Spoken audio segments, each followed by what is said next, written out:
Okay, hello my friends. How's it going? Hello, hello.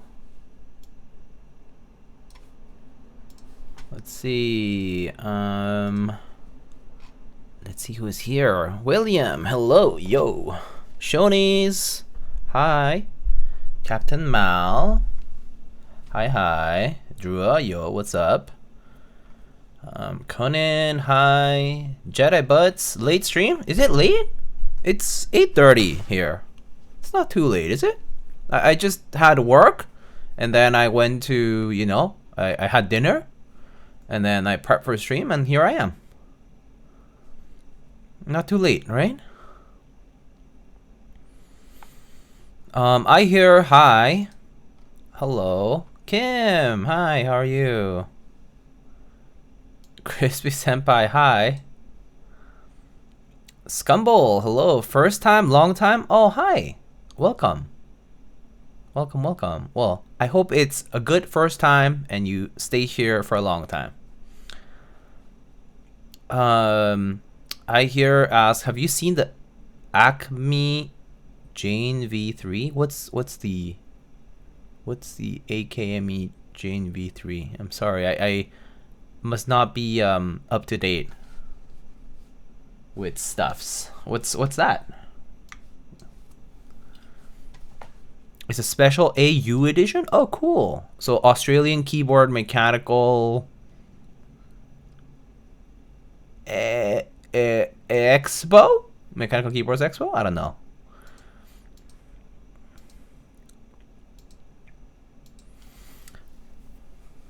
Cool. No, I have not seen that.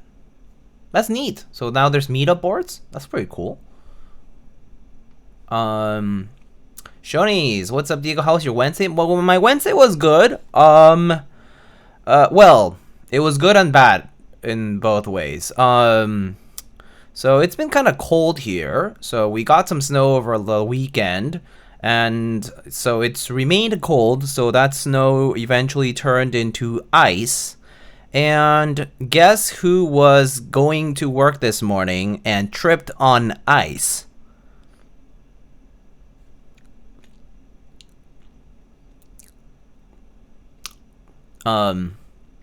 Yeah. So that happened. So it was a little painful, but you know, I managed to do work. Yeah, I'm okay though. Like, I didn't break anything, so that was a fortune. But I did fall on the sidewalk in a not very comfortable way, so it wasn't that very pleasant. And some of the back pain I had from my last trip kind of came back, so I was a little bit in pain, but it was okay. I'm managing. I'm managing. So yeah, watch out with the black ice, out there if if it's cold where you are. So anyway, Wednesday. Okay, Rich. Okay, Mally says the richest person I know. Just kidding. I haven't caught a stream before, but I see your photo. Oh, work in photo form on Discord. Oh, well, thank you, Scumble. Thank you. Nine Walker asks, what's the GB start for number 2? It starts in 2 days. It starts on December the 19th. And it will end, I think, January. It says on the configurator page, January 16th. So 1 month almost, approximately a month. So January 16th, I believe it's the end date for that.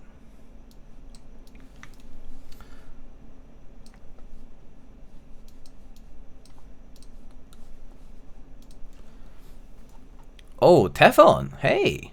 I've heard of the DN edition Jane. I did not know there was a DN edition Jane either. Teflon asks, oh, buddy, 염색했네? Yeah, recent. Alright.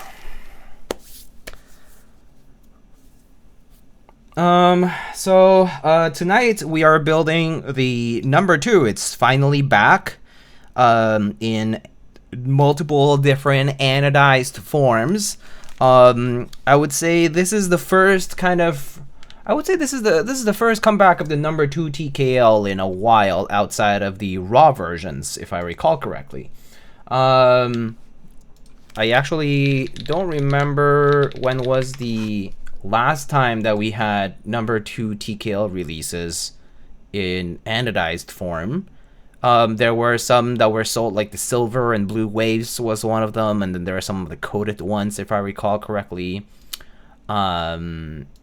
You know, I remember there were releases like that. There are like some of the powder coat ones, some of the brushed and like matte versions. But it's been a minute, I think. It's been a while since we've seen the last like number 2 TKL release, which is pretty cool. Such a Korean color. Yeah, kinda, I think. Yeah, that's probably true. Yeah. I just wanted something that was not my, like, you know, original color, which is just like dark brown black.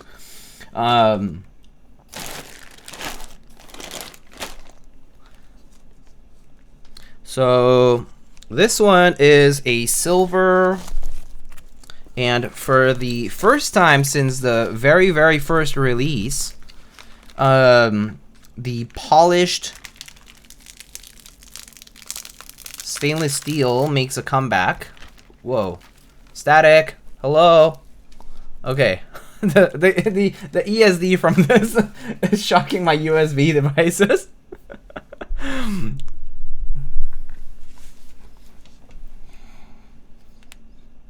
Yeah, you get to see my chins. Oh my god, so much static. So much static. So much static. How do I discharge this?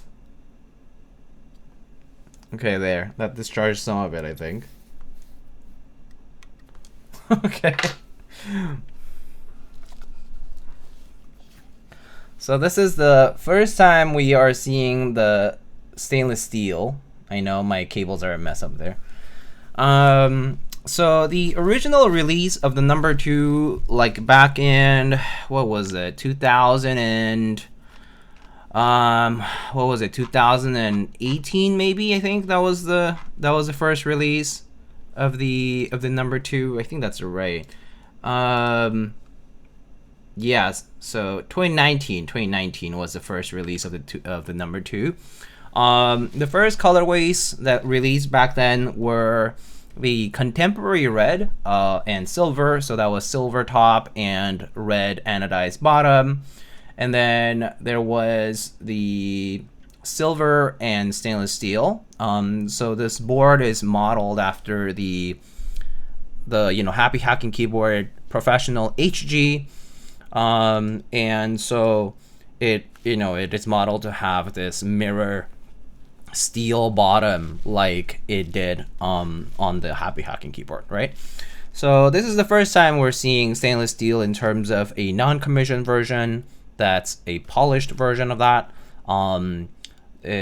So yeah, but it's slightly different. If you go and, like, just search on Google like Keycult number 2 classic stainless or something like that, you will find that there is like a listing on Keycult's website. And back then the logo, I believe, was laser etched.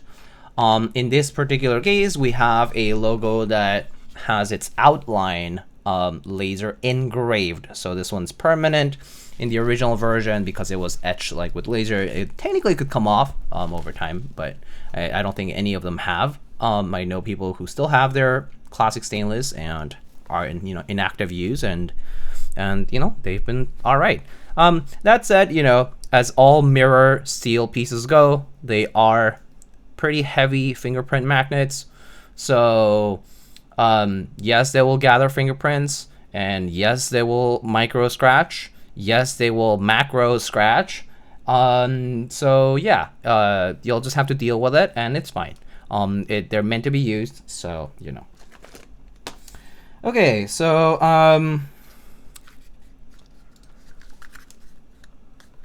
let's put on some bump-ons on this. So I have gray bump-ons, black bump-ons, and white bump-ons.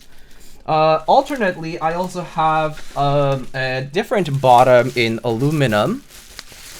So the other bottom piece that NovelKeys sent for today's build is this teal vertical textured pattern or machine mark bottom, like unfinished version, but with the vertical accent, so to speak.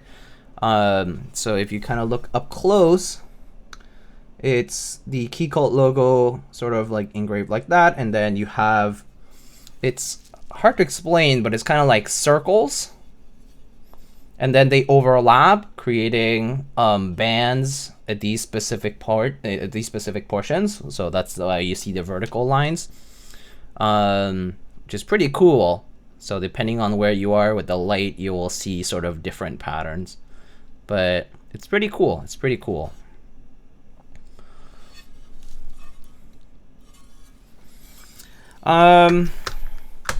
So I think the first thing I'm gonna do right now is put on the bump-ons so that the bottoms can stay, you know, off the dust mount. I'm torn on which colors to use. I'm thinking black, gray, or black, no, yeah, gray, black, I think.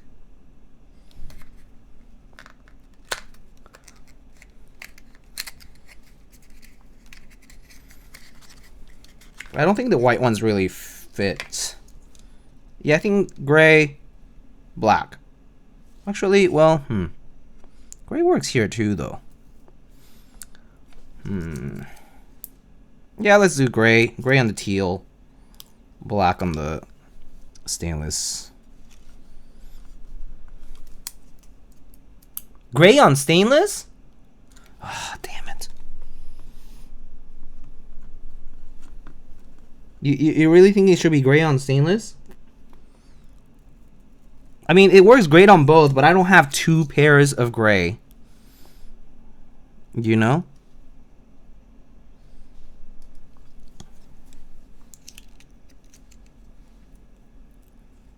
I don't have enough for all of them, so. Oh, it's gonna be mismatched, isn't it? Oh well. Because two of them go on the bottom, on the top case, and two of them go on the actual bottom. Alright, too bad. You guys will have to condone this difference.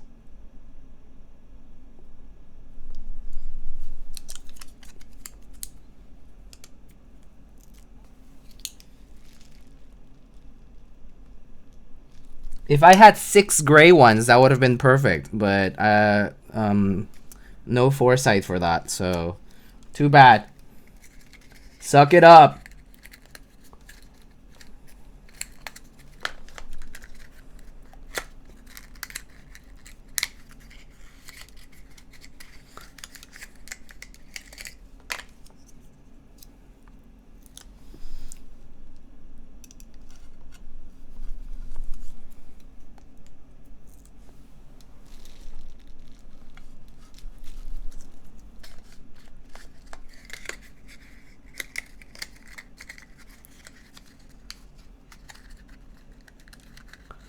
Cab gonna cop? Oh yeah, Cab, you copping?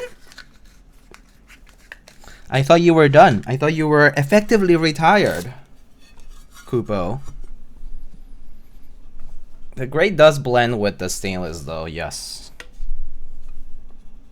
Alrighty. Okay, so I have a daughter board here, just universal. Have my gaskets over here, which we'll place at the very end. I had to recycle the PCB I had for a different board, you know, like a different Keycult board. It's a hot swap board, which is nice. So earlier this afternoon, I was kind of torn on what switches to use because, well, the Keycult number 2 has been out for, well, now 6 years plus. And in those 6 years, a lot of Keycults have been built, including a lot of them myself. I have built actually, well, on record on the Typing Sounds video playlist, there's like 40 some Keycult videos. I've probably built closer to 100, but because I've also done a lot of off-stream builds. But you know, on record, there's like 40 sound tests, out of which like 15 of them are number 2 TKL specific. So, but I was like, you know, we have a lot of MX Blacks, we have a lot of this, a lot of that, and I was like, I'm not sure what switches to use. So I was like, okay, I'm gonna poll the chat and see what people think. And oh, Max, hey, happy 4 years. Thank you. How are you doing? Good to see you. And so, you know, I decided to poll the chat. At the time when I saw the poll, which was like earlier this afternoon, I was like, okay, that's pretty much where I closed the poll, essentially closed it in my head. People continue to vote, and the votes have shifted a little bit, and we pretty much had 2 clear winners at the time when I was looking at it. When I was looking at it, people either wanted MX Blacks, funnily enough, or they wanted long pole linears. So I brought those 2. So I have MX2A Blacks right here. And the other ones I have are HMX Macchiatos and HMX Sonias. HMX Sonias technically don't classify as long pole in the sense that they are like 3.9 to 4.0 millimeter travel distance. Macchiatos are more so an actual, or actually it's either or. I also do have some other actual long pole linears. Like for example, I can double check for you right now. I have, where's my switch table thingy list? Long pole linears. So long pole linears, I also have Lumen Key Astrals and Wuche Studio Big Lucky linears and oh no, never mind, not the Wuche Studio ones. I don't have enough of those for all the mods. Never mind, ignore those. And I also have HMX FJ400s. So basically I have HMX switches and some Lumen Key switches for long poles. I don't have any BCPs or Keygeek RAWs, unfortunately. I did have some Keygeek LM switches, but they're currently on a board and I think they're soldered, so it's kind of a pain to get to. But anyway, I prepped switches. We can do 2 builds. The good thing is our stabs are done. Our stabs were done from the last time I used this PCB, so we don't have to do the stabs, so we save some time. So the question is, do we start with the MX Blacks or do we end with the MX Blacks?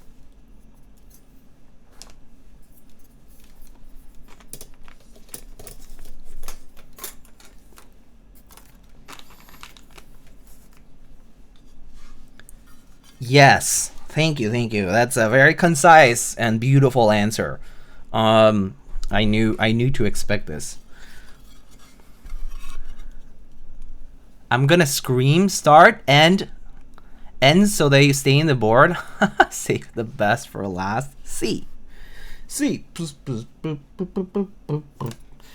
All right. All right, fine. We can. Yee, look, Diego. Oh, you put the emote. Oh yeah, I actually did see this. I forgot to acknowledge it right away because I think I saw it on Chatterino. And then I forgot to say like, oh, that's right, the emote's finally on. Thank you. Wow, that's a big yee. Well, yee is supposed to be big. Yee. Dieguito, is it possible to build a number 2 Topre? I think the answer is yes. The answer is yes only if you have a conversion kit though. I think, if I recall correctly, Mr. Clever from Dynacap did a Keycult 265 custom plate for it, like his way of doing the Dynacap, you know, custom plate thing for it. So he did a Topre conversion kit for the 265, but if he did it for the 265, it means it can also be scaled up to TKL. Would I be able to use OEM sliders? That's a question for Clever, unfortunately. I cannot answer that question for you because I know that OEM and Dynacap are different. And people talk about the whole thickness of the plate and the length of the slider and all that stuff. I don't know. I actually The reason I don't know some of these things is because I actually don't have as much of interest in conversion kits. I personally don't. I care for Topre as a Topre board, and I care for MX as an MX thing, and so I never think of MX boards as a Topre conversion. So I'm not sure. I don't know a lot of these things now. I feel like I used to know a little bit more about it, but now I'm kind of lost. I feel like I'm now officially lost in like on what to do with Topre stuff, and what people need and what people need to buy for things to be compatible. So yeah, I don't know actually. I don't know anymore. Stock Topre, best Topre. I fully agree with this, to be quite honest with you. Or well, no, wait, stock? No, wait, not stock. OEM, not stock. Ooh, stock Topre. Ugh, I hate stock Topre. Stock Topre is like hideous.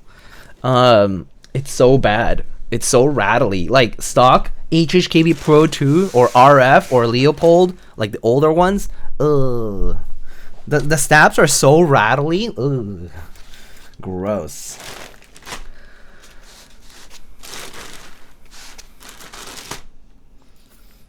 It's clipped already? Damn it, it's clipped and shipped. Shit. Dynacap only comes in MX, yes, but I believe there's what's their name? Metakeys? Metakeys is doing OEM parts, right? Yeah. -1 sponsorship? What do you mean? They are totally fine to advocate for my modded boards. SMH. Yeah, can you fix my real force stabs? Thank you. I mean, I can do that. Yeah, I can do that. Anyway, so which of these two do we want to use? Do you guys like Sonia's or do you guys like Macchiatos?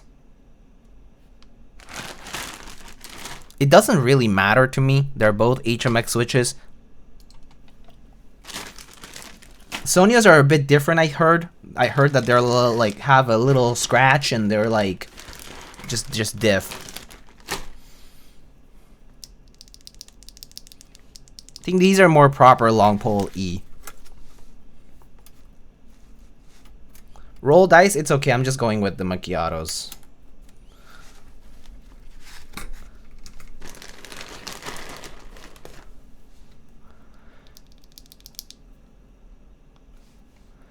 Friendship ended with Dieguito? Wait, why? Wait, what? Oh, because I hated on stock?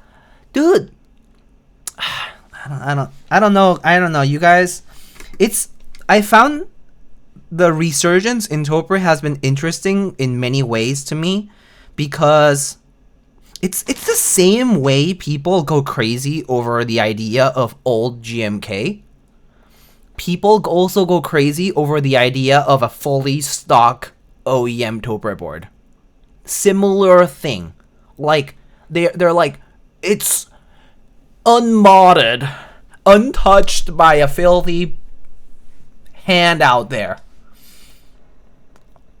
And similarly, people are like, oh, GMK before GMK went to shit, and I got potato trays instead of plastic. Oh, my plastic purity got tainted, and you know, and my texture, and all these other things. And so it's, I found it interesting how the community has turned its eyes to certain things in various ways. Obviously, I'm not trying to make fun of it.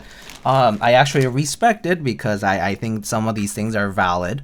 But I've seen there has been more enthusiasm over it than I've ever experienced before 2021, more or less.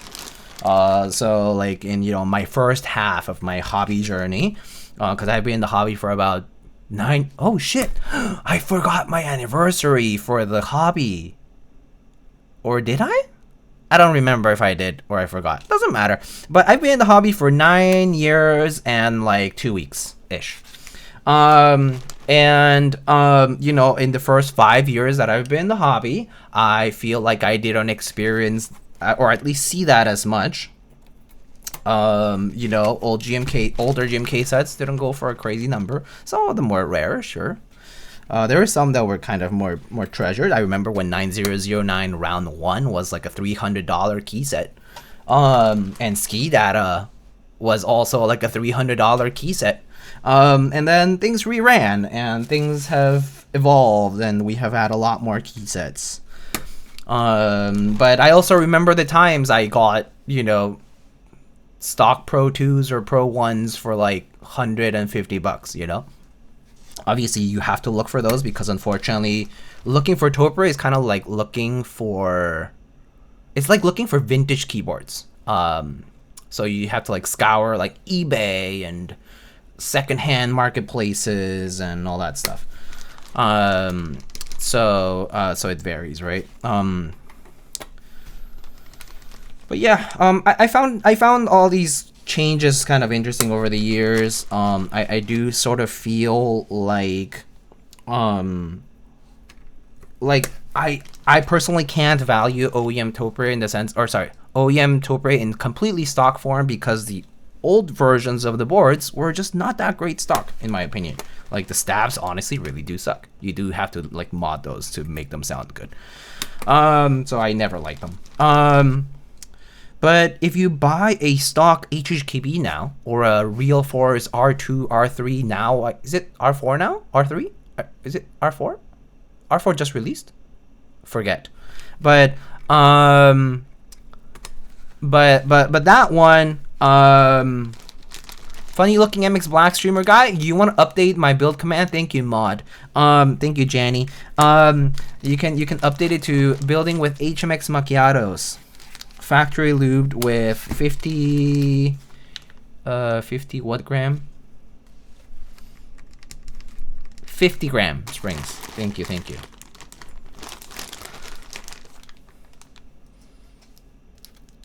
I remember R1 Noel and saw the price and scared me from the hobby for years. Yeah. I mean, there was a time when things were like that were pretty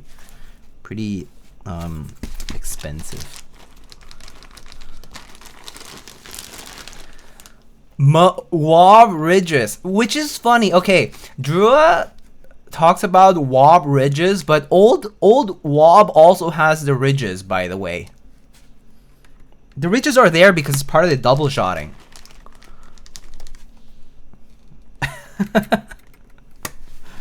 Yeah, R1 Darling. Well, R1 Darling exploded. I mean, when did Darling come out? Sorry, can someone remind me? Like, I think it was like a 2020 set, but even right before that, like Serica and Olivia R1 were really expensive. I remember some, basically the most expensive GMK sets were like in the $300 to $400 range, and then COVID hit, and then you had like the Weep sets go for a lot, right? Like Darling, Mizu,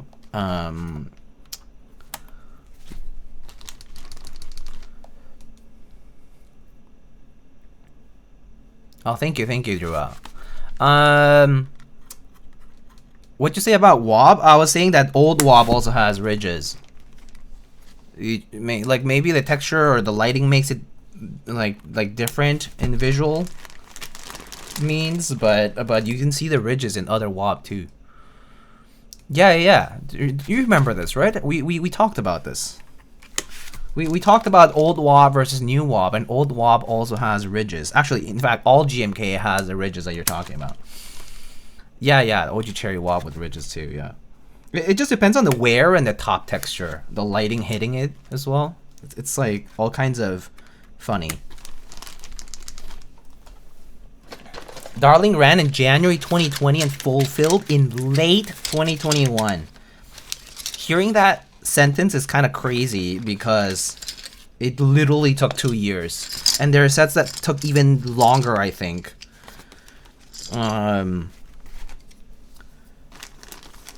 But yeah, I mean, we went through that time too, and that definitely spurred this whole idea of like new GMK crazy and good and bad sets, and yeah.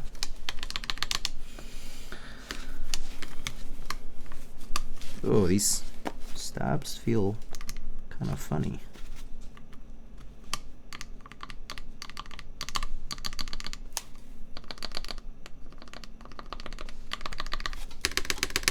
never mind. It's not on.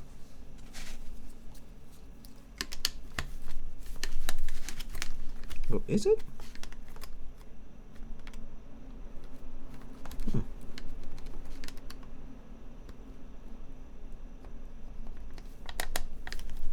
Oh, it's kind of sticking. From what? Is it this step? Maybe I do have to replace the stabs. This one's sticking a little. You know what? I'm gonna replace the stabs. I guess we do have stab content today then. I put all these switches on and I realized that the stabs are not as good as I thought. So I'm gonna replace them. Good thing I didn't put on that many though. So pretty easy to remove these.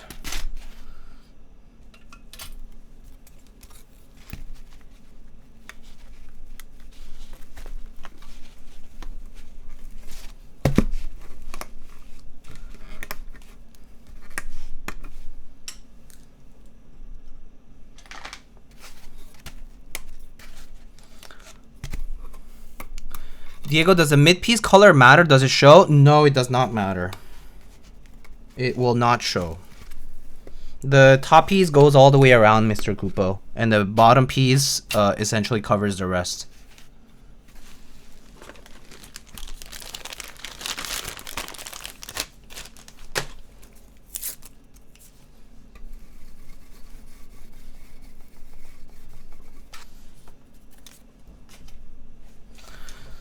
Okay.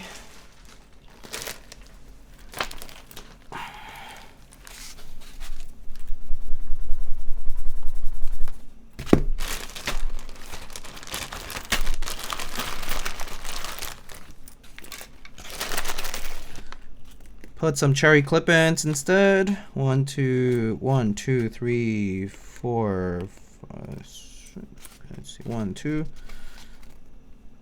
3, 4, 5. Okay.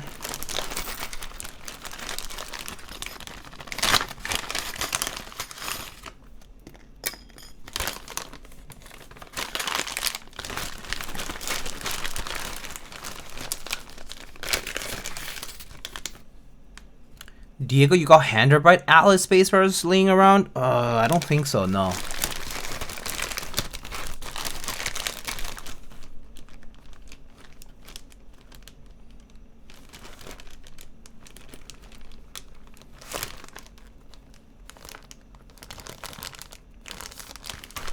Oops, I screwed up the little thingy.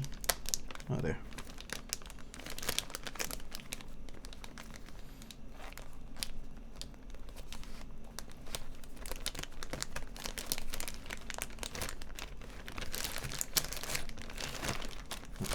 Whatever. I'll fix it later. Keyboard command out of date. Oh, my bad. I'll fix that right now. I'll fix both of them actually right now. Let's see.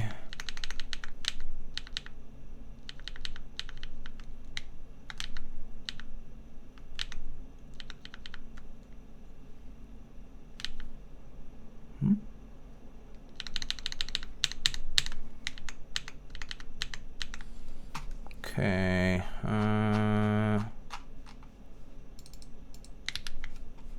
Keyboard command. I have it here. Done. And the build command. We are using cherry clip-ins. Yeah, there we go. Done. What's the board on the desk? Oh, sorry, it's the Solaris by Keepscape. I built this last stream, I believe.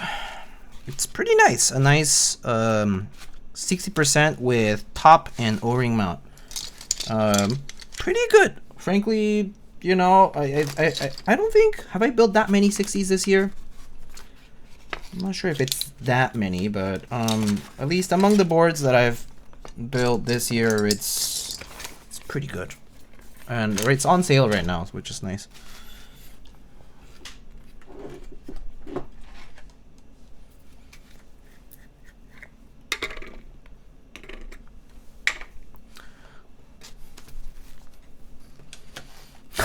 Professional Chang'e fan. Damn, he will never live those days. And people will never forget. Oh, forgot about the inserts.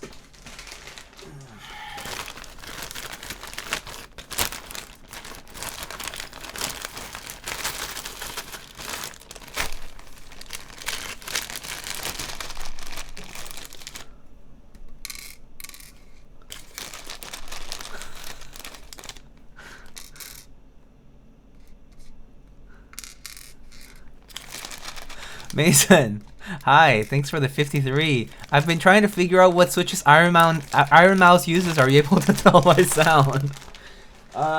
Yes, of course. Yes, right. I can totally tell every switch by sound. Easy peasy, lemon squeezy.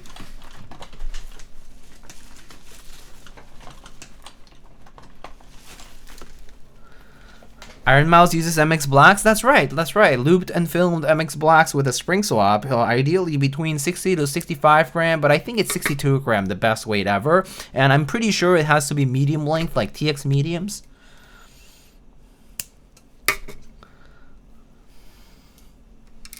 If you don't use those switches, you're never going to be like Iron Mouse. Actually, I don't even know. Do you want to be like Iron Mouse? Do people ever want to be like Iron Mouse? Anyway, you can figure that out yourself. That's a self-exploration for you to do. If I wanted a keyboard to sound like bacon sizzling, what would you recommend? I would suggest you go to the supermarket and then you purchase a little bit of bacon and then bring it home and then, you know, go to the stove, heat up a pan, and then put the bacon on it. And then you bring your keyboard over to your kitchen counter and then you start typing. And then proceed to not burn your bacon and eat your bacon. Why you need a pan? What are you gonna do? What are you gonna do to make it sizzle? Oh, you mean like a soldering iron?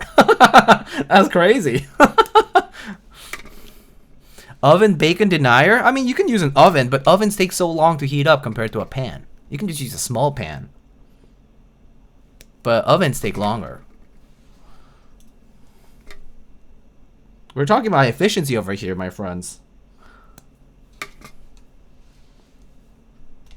Just put the bacon straight on the board? Oh. I mean, you could do that. If you guys, do you guys see Bassett was posting about like a board that had these like marks on the keycaps, little burn marks. It'll be like that. If you want to replicate that, then you can put the bacon on the board. What if I just put bacon straight on the burner? Is this accepted? I mean, yes, it'll be nice and burned to a crisp.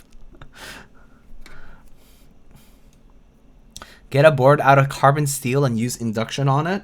Yeah, that's true. Well, I mean, you can make a board made out of whatever, and how about you just use actual fire stoves instead of induction? Then it'll work. Or get one of those the propane ones.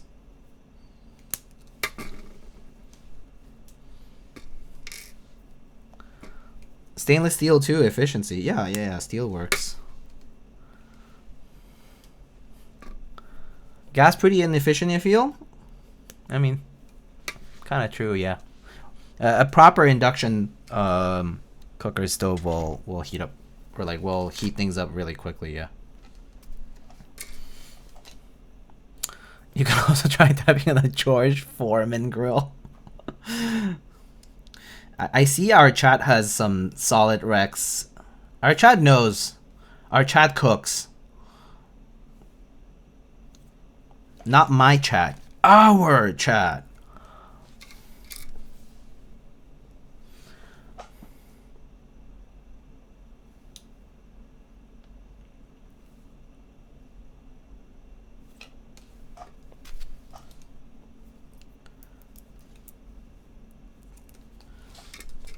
What you guys have for dinner? if or breakfast if it's on the other side of the world.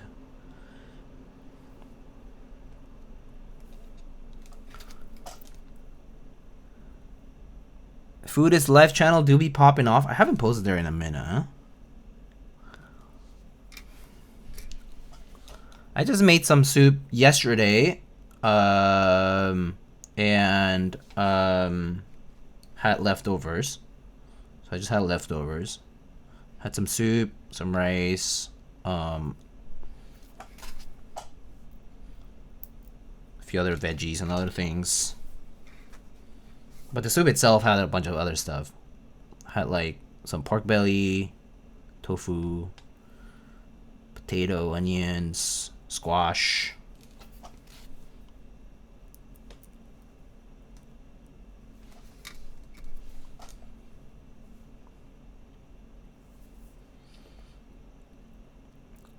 Someone on Reddit turned his George Foreman grill into a fight stick. Wait, that's kind of sick.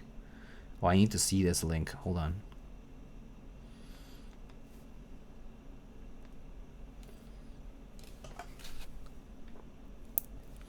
Want to buy this? This will help me in fighting games too.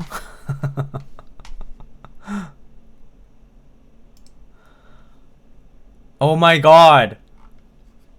That is so cool. That is so cool. That is awesome. So sick. The fun thing about being Vietnamese is I can have pho for breakfast. That sounds awesome.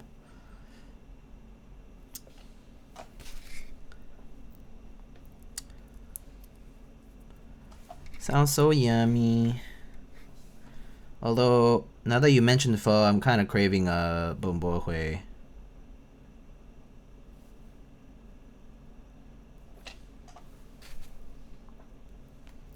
Pho is like warming. Like it warms you up and it's nice. But for flavor, BBH.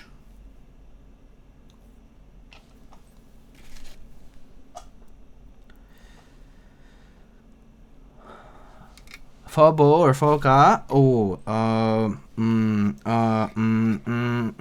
not sure actually. Torn. Why not both?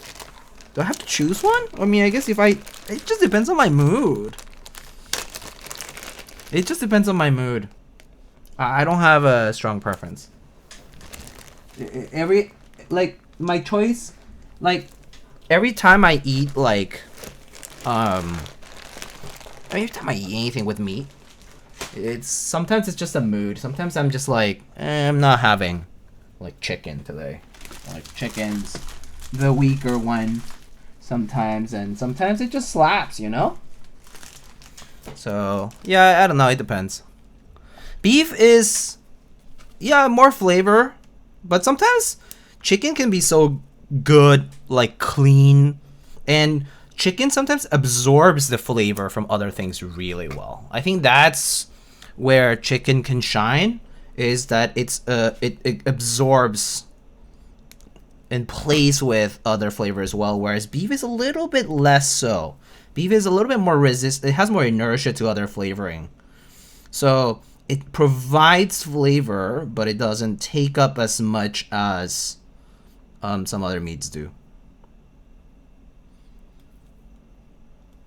I think that's kind of important because there are some dishes where, like, no brainer, I'll have pork or beef, but there's some where I'm like, oh no, chicken is the play here, because it intermingles with the other flavors so much better.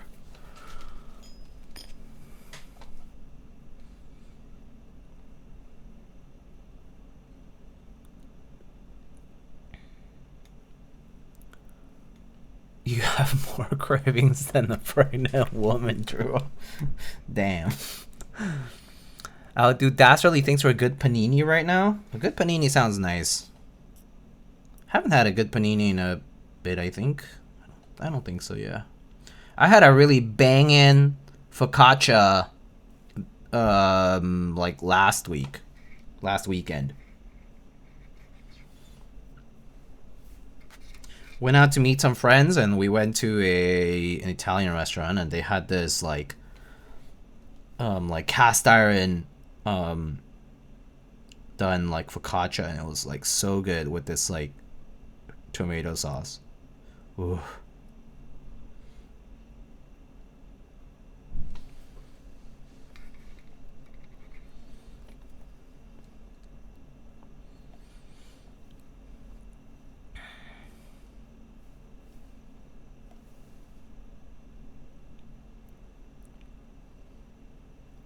God, bestest.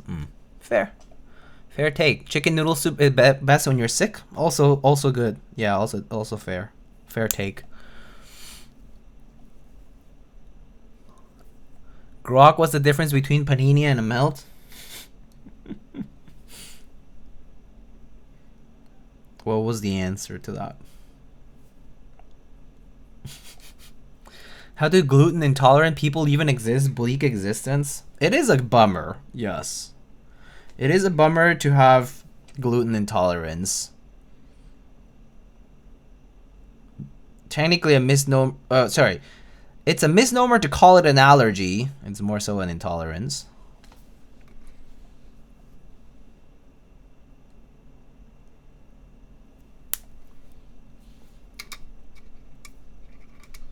Okay, while we talk about food, I have a very odd question.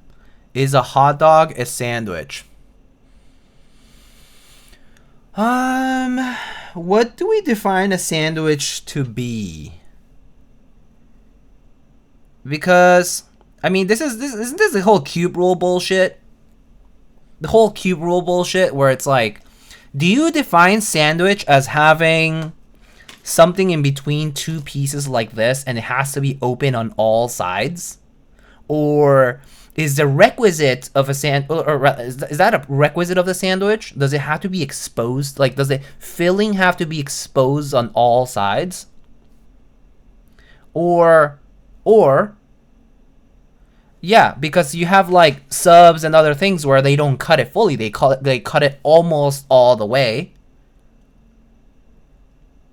Right? Anyway, this discussion is like a whole.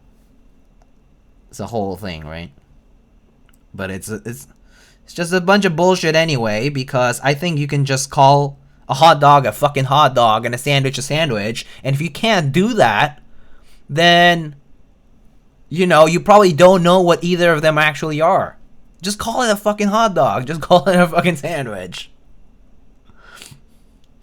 Don't go around telling, can I have a sandwich and you meant a hot dog?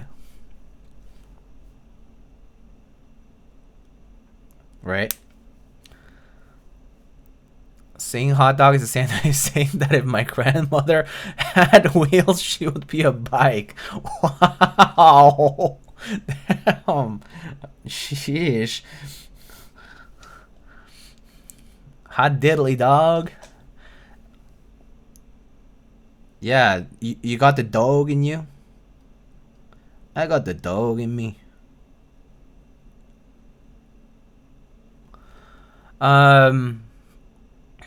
It can never be a sandwich because it's not made with toast bread. Okay. Okay, Rich. Just kidding. Pineapple on pizza now? Personally, I am okay with pineapple on pizza. It's not my first go-to. Like Hawaiian pizza is not like Hawaiian style is not my first go-to choice. But if it's there, I'll have it. I don't mind it. I don't. I see that some people take offense to having it, but like, let people enjoy what they want to enjoy. I mean, you go to like fucking Michigan or something and they'll have like ranch on pizza or whatever, you know? I mean, they'll have it everywhere else, like in other places too, but like, you know, you definitely see it more in some places over others. But yeah, I don't go out of my way to have pineapple on pizza. It's good. It's good. I don't think it's bad. But I think there are better pizzas. Like with or without, like, I don't care. But I think there's better like combinations than like a Hawaiian style.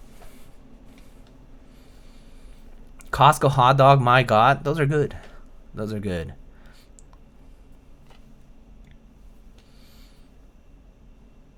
Hell yeah, we have ranch. Yeah. To be fair, ranch can be really good in the right places, in the right amounts.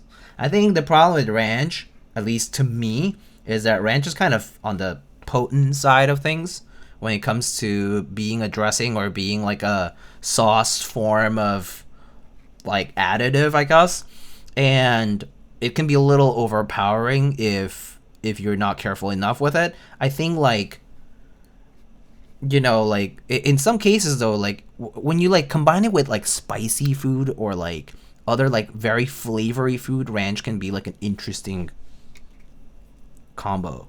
So like I won't mind it in some cases like that. But I will never be seeking out ranch on, surprisingly, I will never be seeking out ranch on a salad. You know, I would rather just have like olive oil and vinegar than like a vinaigrette than like a heavy dressing like that. Hot wings and ranch, yeah, that slaps. Oh, yeah, I'm foaming at the mouth.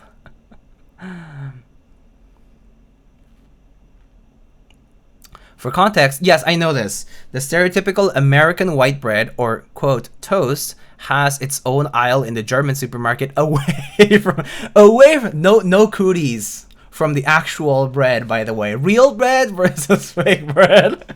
It's labeled toast or American sandwich. Ah. I mean, yes, I know. That's very funny though. I know this is the case for a lot of like countries do this, right? You could go to certain countries and they'll like separate the other country food very far away from where people typically purchase their own, like, you know, like whatever is the native, like, or like the local thing.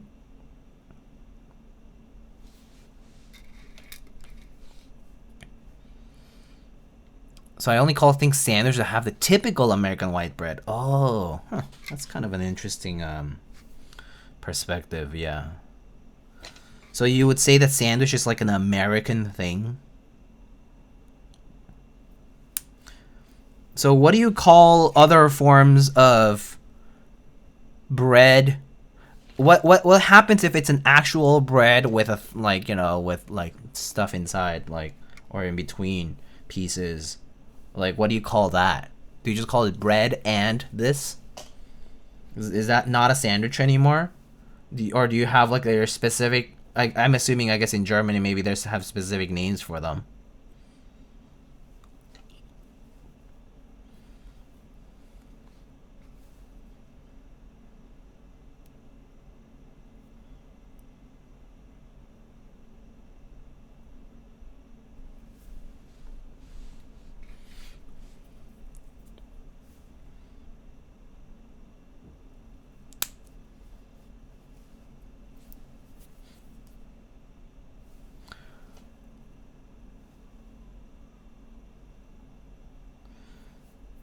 Did I miss anything? Best kind of pizza, Detroit style. I haven't tried enough Midwest pizza actually. Like even like both Detroit style and like Chicago deep dish. Like it's something that I haven't explored as much as I would like to, TBH. I would love to though, because I'm open to trying new things always. I love trying new stuff. So I would absolutely be open to trying like just new forms, because why not? I think don't knock it till you try it, you know? I think some people are a little much when they're like, oh, just the idea of it is like, ooh, ah. And I'm like, I don't know, man. If a sufficient number of people out there genuinely enjoy it, there's gotta be a reason. You can call them bad taste after you've tried it, but until then, I don't really think you have a right to say anything about it.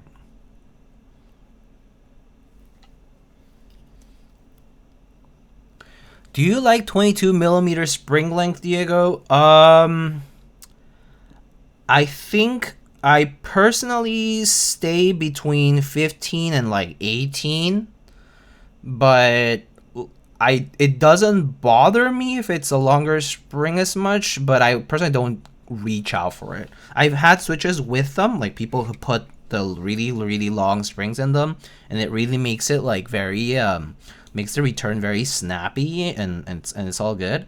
I don't reach out for it though. I don't really care for that like extremely snappy return thing. I personally don't care for it as much. So I tend to not go for them at all. Like I think I'll at most be purchasing between 15 and 18 millimeter length springs.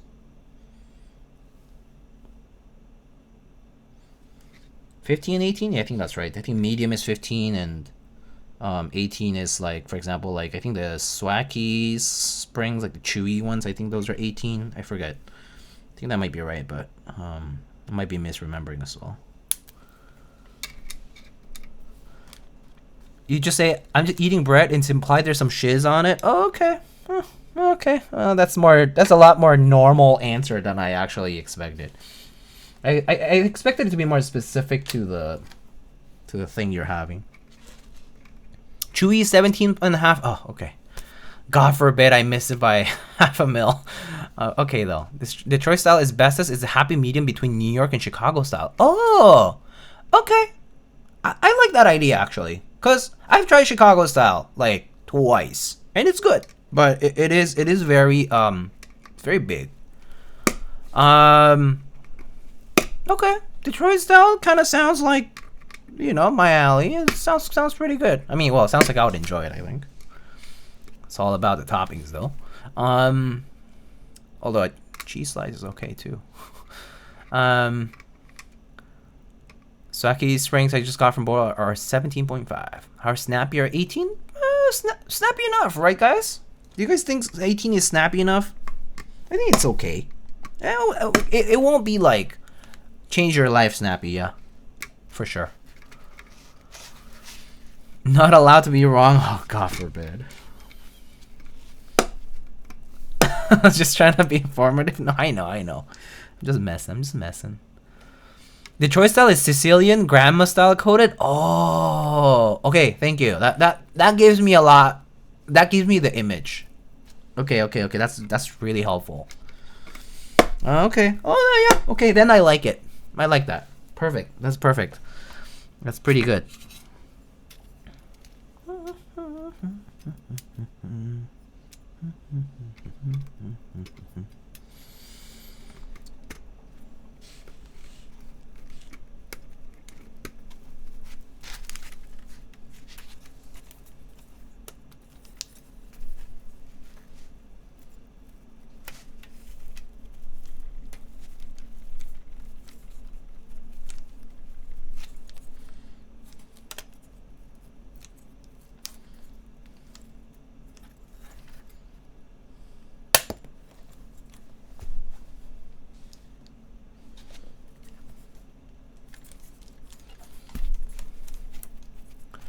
Wait, Diego, do you say what spring weight you prefer? I typically just get medium, 15 or 16, whichever that is, the TX mediums.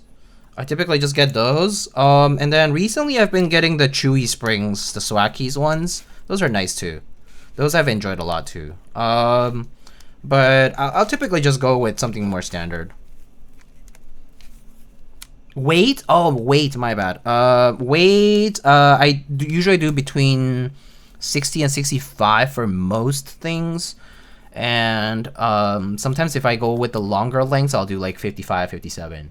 I prefer not to go to 55 because 55 I do find on the lighter end, although I'll tolerate it. It's totally fine to use, but I do prefer 60 to 65 bottom out. I would say like 57 and a long length is pretty good. It's nice. Comfortable.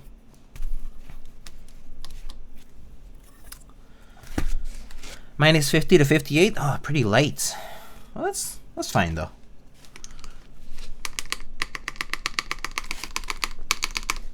Okay.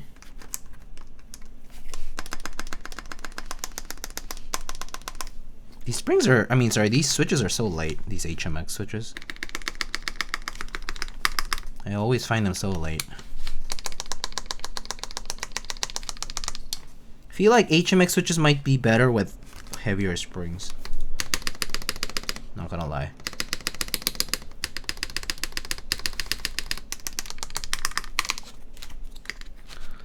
Recently not past 50 because of carb. Oh, okay. Well, you have a much more valid reason. That's fair. Yeah, I mean, barring health things,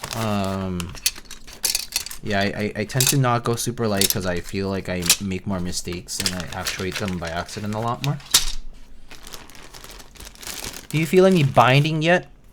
From what?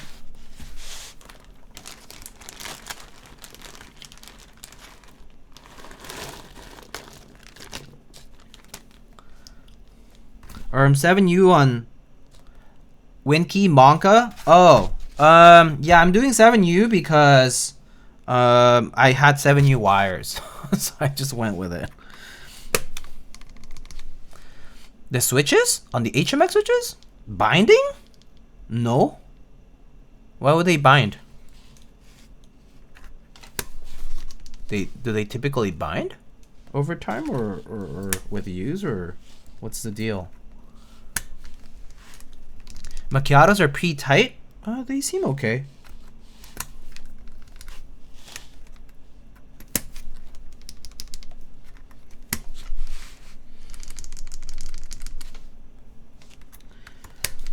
It's okay, guys. It's okay, guys. It's 7U because copium that this board prototype should have been WinKeyless.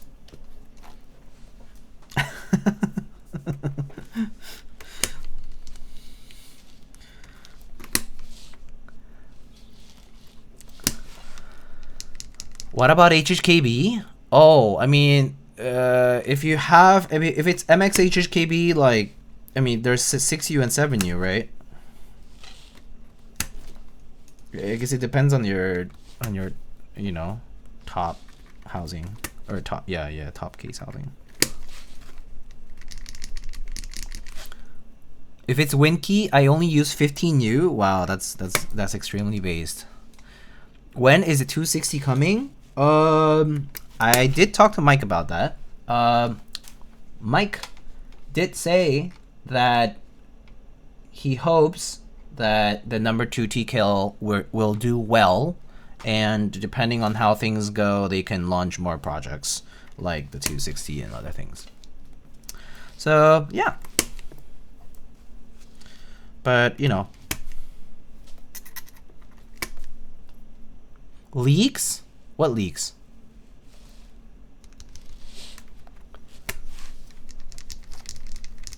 There's no, I mean, there's not a leak because it was the 260, he showed it on the NovelKeys stream. After Battleship, yo, Battleship 2026, 122, woo, let's go. Or, you know what would be kind of sick? Or like an Unsaver style too would be kind of cool. But no, 122 Battleship is the way, with numpad and everything. I thought you were gonna leak 260. No, I don't have anything like that. Unfortunately, can't really do that.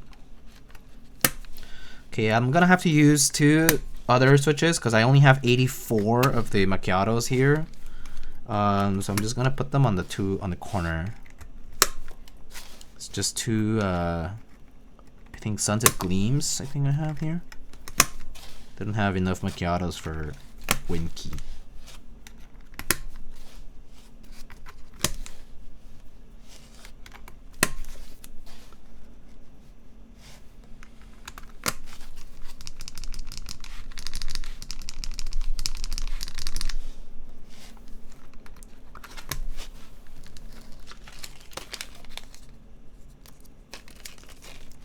If Keycult survives until 2026, you know, even if it's like somewhat indirectly in the sense that like the collaborations are happening through NovelKeys and the like, right?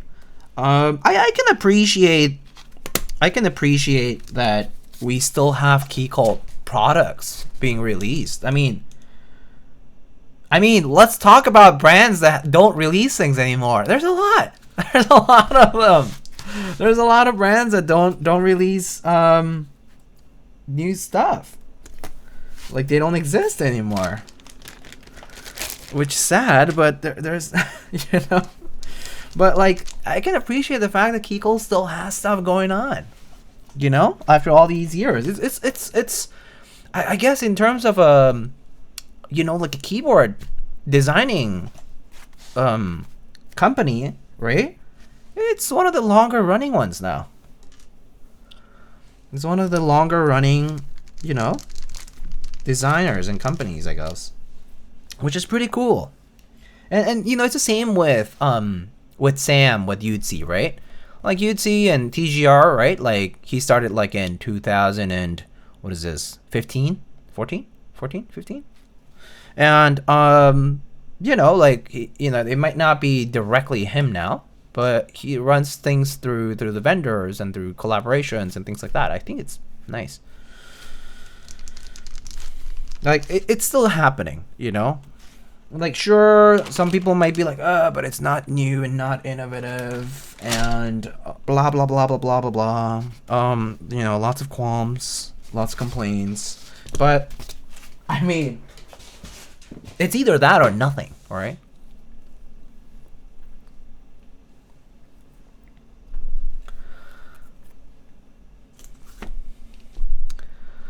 I wonder what the public sentiment of Keycult is now after the NK support. It's mixed. I would say it's mixed, right? I would say the support is like sort of like what would you guys say? I think it's like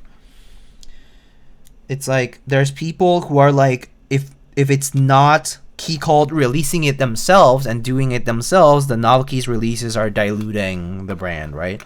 Or like, you know, these are just re-releases, it's diluting, blah blah blah blah blah, and all that. There are otherwise a lot of people who are thinking like, you know, we have releases that I missed out on, that I couldn't get, you know, their aftermarket, or they were just long ago in the past and they're just not really that accessible, and or new releases, new colors and new options that, you know, I always wanted but I never got the chance to get, and now I have it, right? So people who are thankful for that, which is nice, I think. But I think I've seen a mix of those responses personally.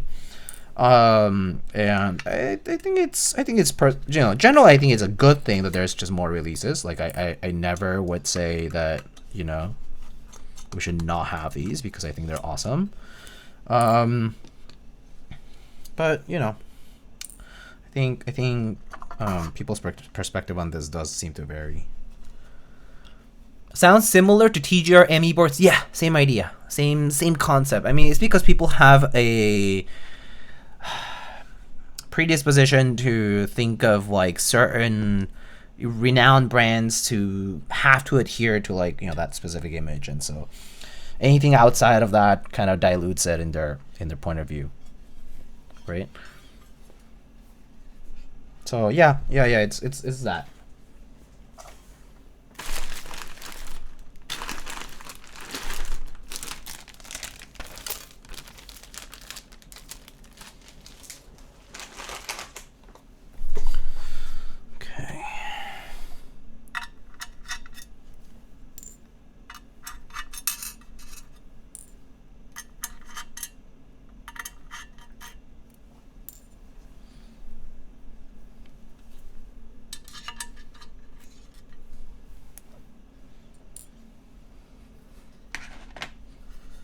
God, I still love that Keycult bottom. Yeah, it's pretty awesome. I mean, it's a design that, I mean, frankly, it really shaped a whole period of the hobby. Like Keycult as a brand, like what they did, shaped the hobby.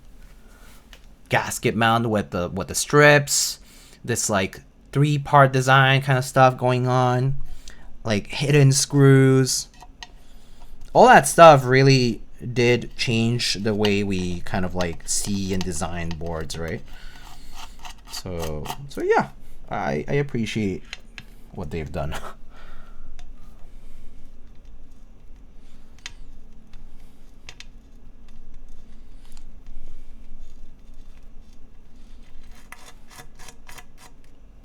The gasket mount gold rush, right.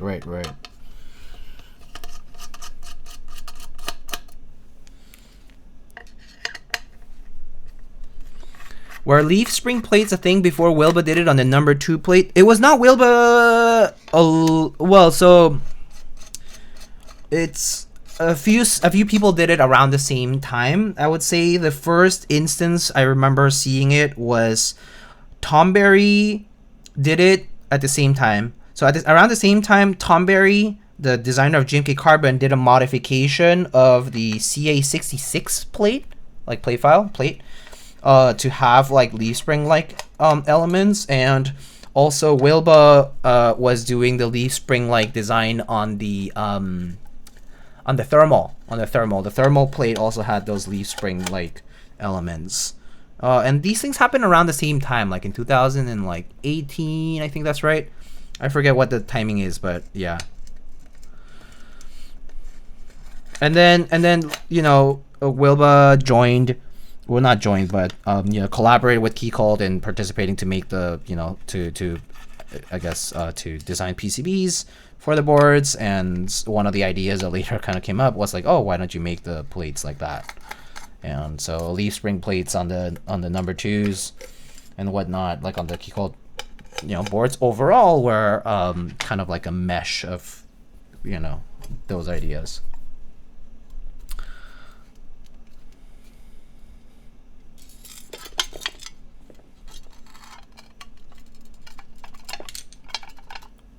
Whoop. Screws.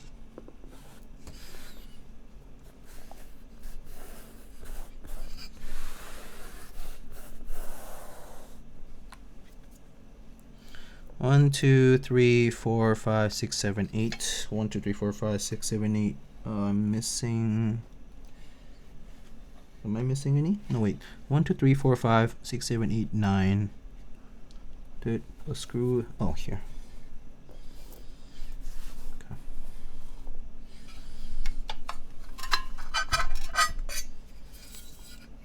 Okay, there's a little dust from, I assume, the factory, so I'm gonna just clean it off.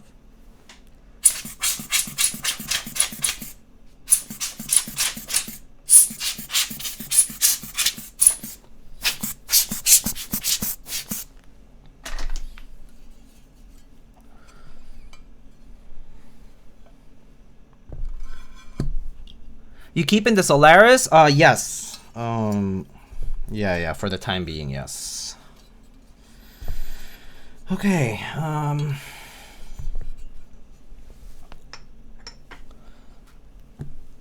and Lightning, are you going to pick one up too? I may pick up parts.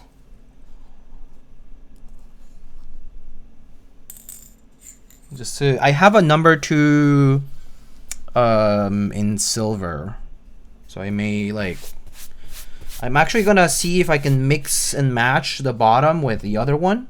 If it fits, then maybe I'll consider buying as like spare, like a spare bottom. Okay, all right, let's open up our gaskets.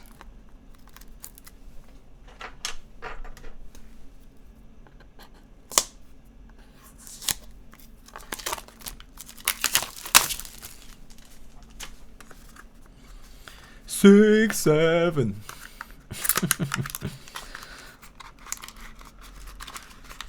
Rare jewel and Hasura piece, and I got to witness it. Oh wow, that's a lot of gaskets. Whoa, that's enough gaskets for like multiple, I feel. That's cool. Okay.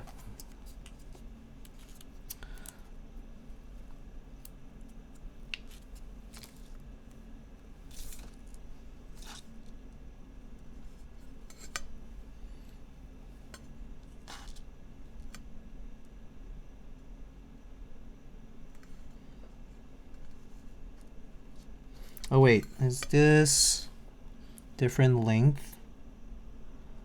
Let's see. Oh yeah, these are different lengths.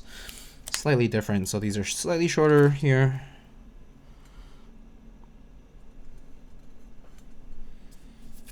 Oh whoops, took it from 2 different ones. Oh well.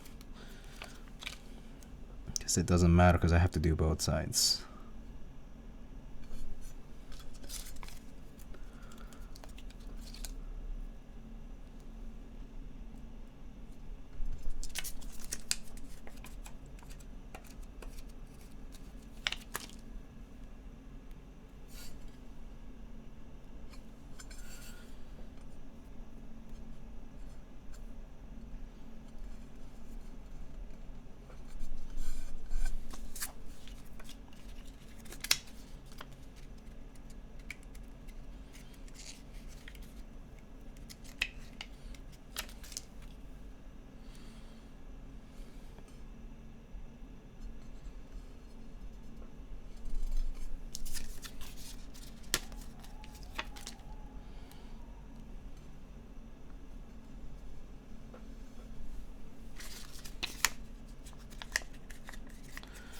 Huh, these gaskets are really nice. In terms of like, they stay nice and straight. The backing is like placed nicely. Good quality of life things.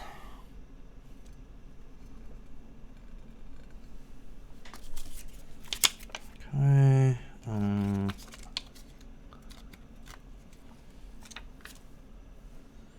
so let's see, 2 short ones here.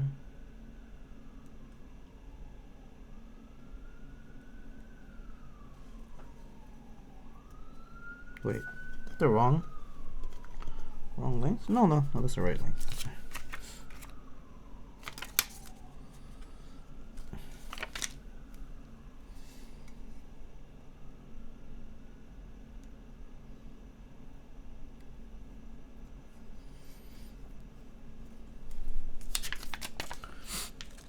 Look at those poron gaskets. Yeah.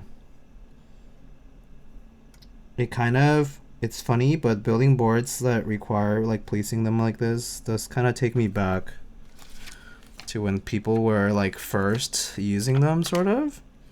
And it was like, it's like, oh, there's so many gaskets. Like, what board had a lot to, was it the 7V? 7V had a ton, I think, right? I think it was a 7V. Had like a bunch of these little ones to put on, right? I was like, oh my god. It doesn't stop.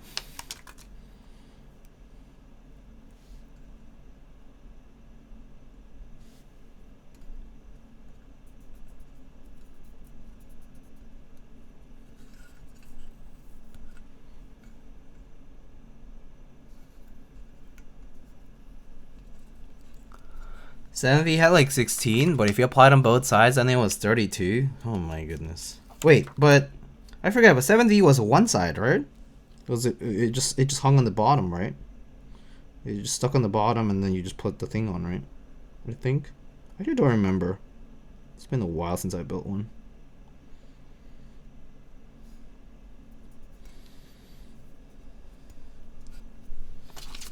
But yeah.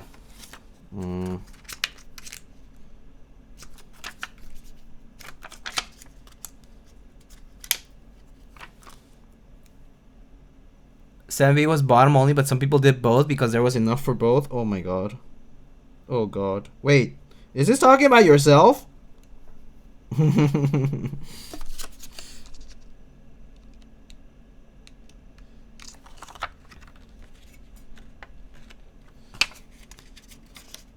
Listen.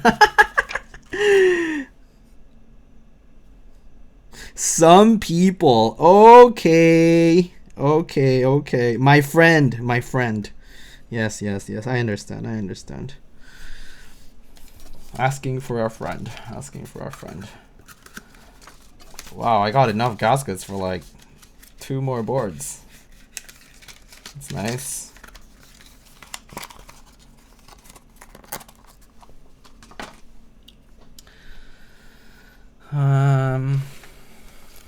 I definitely didn't take off the ones on the top case after it. No, sir. Right. Never.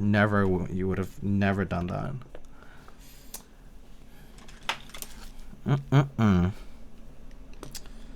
Okay.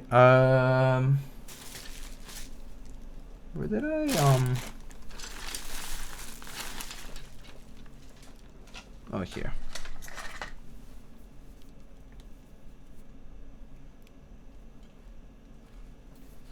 Oh, I guess while I'm here, I'm gonna check the PCB. Should work fine, but always worth double checking.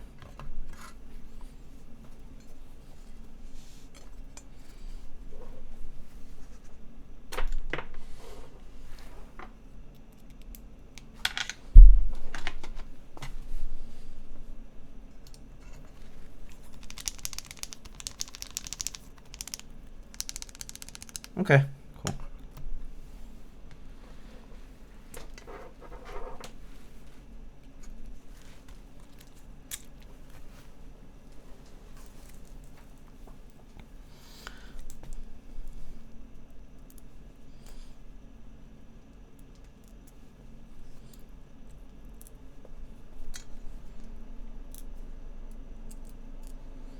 Finished my semester. Let's fucking go. Oh, yeah. Let's go. Congrats.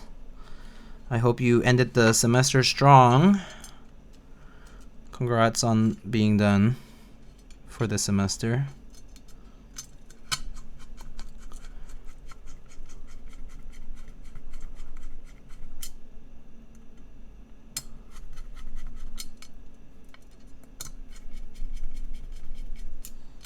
What the?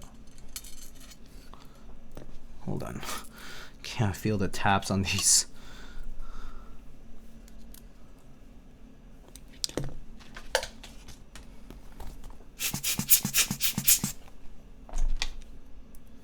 I forget, did these take M2? What the? Why is...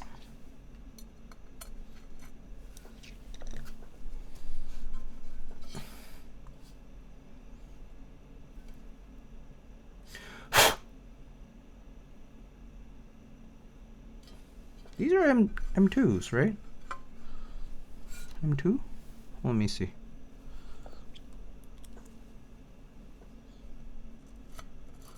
Huh. These tabs are a little big. Okay, I'll let Mike know. It'll hold fine, but it's a little loose.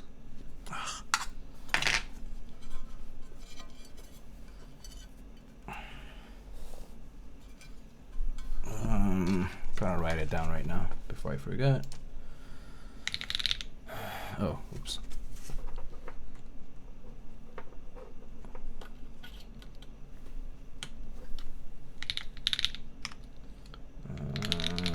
So M2 taps for daughter board, a little loose, big, not sure.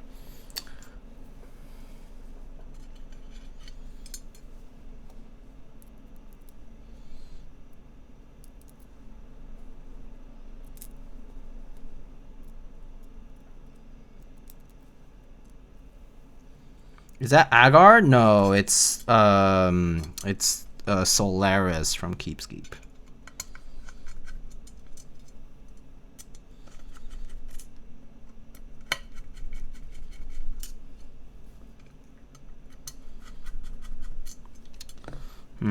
This will not hold nearly as well as I would prefer. This daughter board. Oh, okay. We'll see how it goes.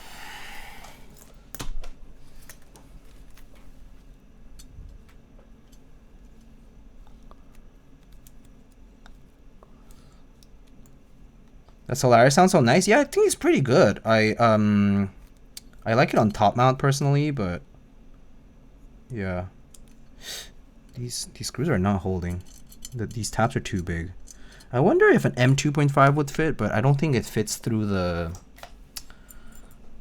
these are M25s. Hold on. Let me see. I think these taps are just too big. They didn't tap it properly. Worst case scenario, we brute force this. These are just prototype things. Yeah, M25s are too big. Okay. I'll let Mike know. Look, guys, when you don't know how to solve a problem and you need to stick things into places, you just use tape sometimes. You just have to. So I'm just gonna do it just to secure the bottom part safely. So it just doesn't like move around as much. It like stays still, but it doesn't like fully stay still. So I'm just gonna double tape, or you know, do a little loop of tape.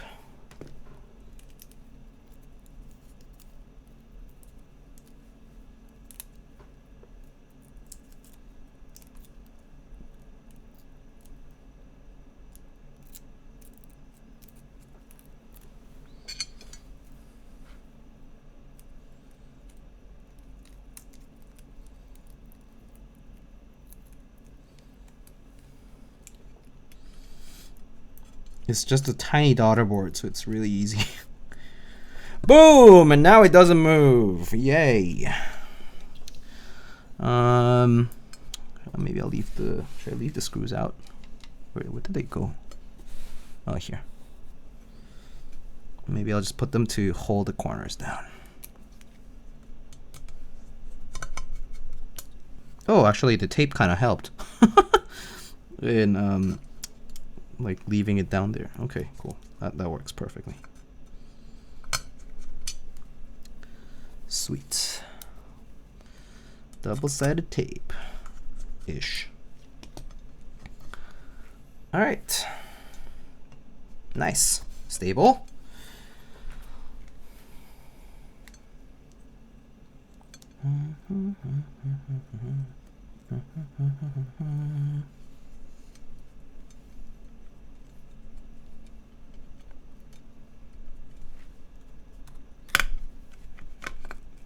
Oh.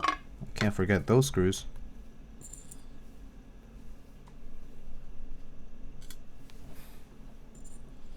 Anytime you build a number 2, you have to make sure you put these guys in.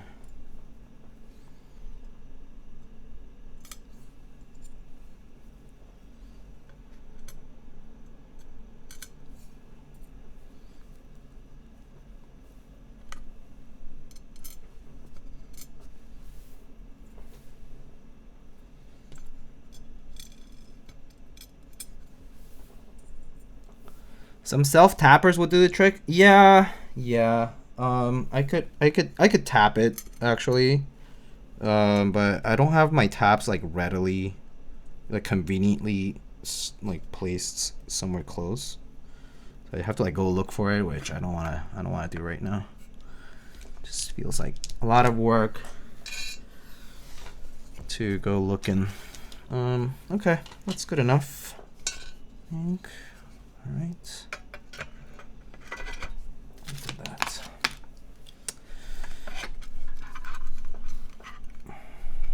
Okay.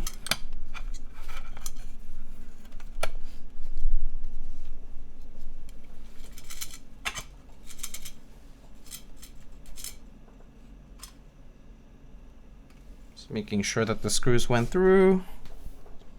Now we can grab a couple of these screws and use my teeth here. Secure them.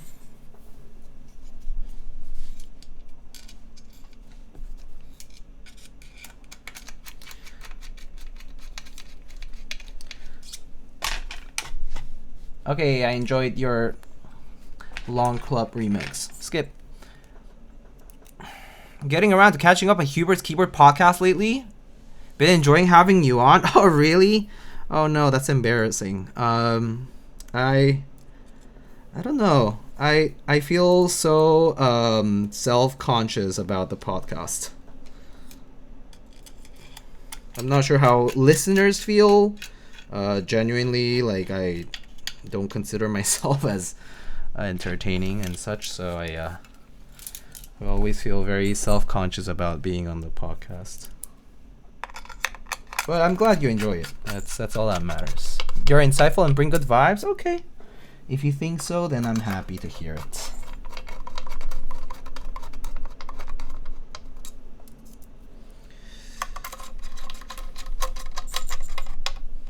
Diego is on a podcast? Yes, I am on 2 different podcasts actually. One that was somewhat like, it was like last year, I think. It was like on this I guess somewhat ex-community member, but who has a watch-focused podcast called The Deep Track. And then Hubert and Simon and Tanghus, and they run the Good Keyboard Friends podcast, and that's a keyboard-focused podcast, keyboard stuff or adjacent focused podcast, and I've been on there like twice. What a sharp decline from Honda to podcast, bro. Damn. Wow. That's so mean. Have you done a MeUndies ad read? No. No. Okay, that's good.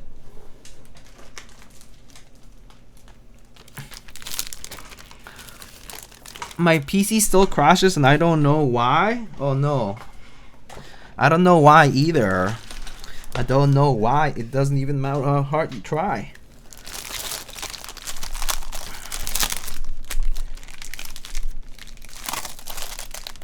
Hope it's not the RAM. Oh, please hope it's not the RAM.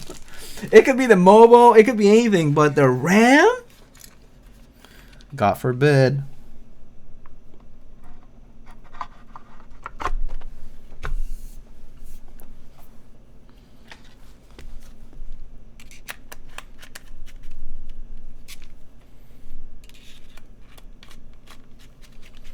Every man's worst nightmare right now? Yeah. Well, actually, is everything expensive, including DDR4? I'm on DDR4, guys. I'm not on DDR5. Ah, damn it. I need to unscrew this. One of these screws is like stuck in between.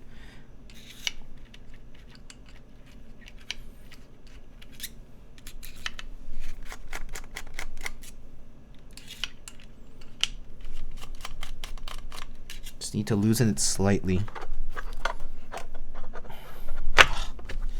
What screw did I miss?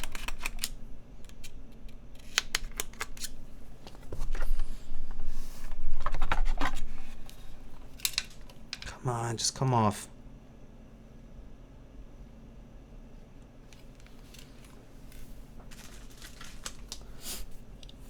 Ryzen DDR3, everything is expensive? Oh no. That's sad. Oh, okay, there we go.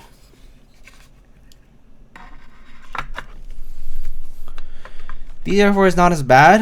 I see, I see. Yeah, I mean, I know what people are talking about, the DDR5 stuff, but I guess everything is expensive right now, as far as I'm concerned.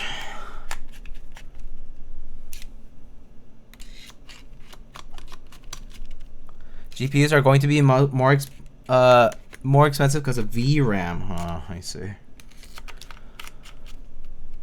I have 16 gigs of DDR4. I'll trade it for a Jane. Wow. You already have a Jane. What the hell? What do you even want another Jane for?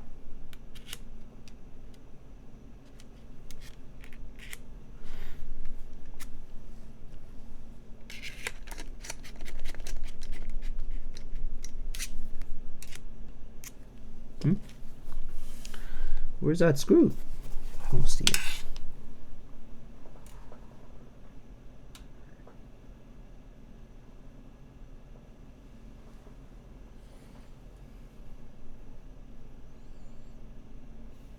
Oh, I see. It's because this PCB is a slightly different one.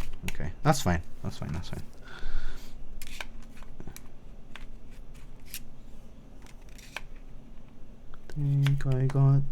I got this. Okay, cool. I think it's done. Yeah. Oh, oops. Didn't screw this one in.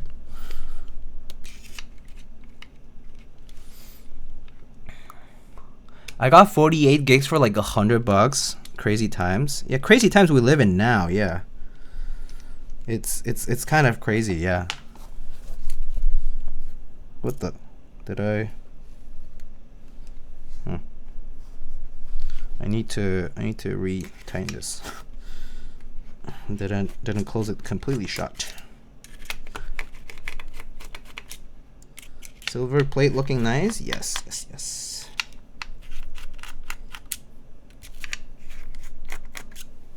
Okay. Just see, make sure it's. Oh, I see. The front of this one is not fully flush.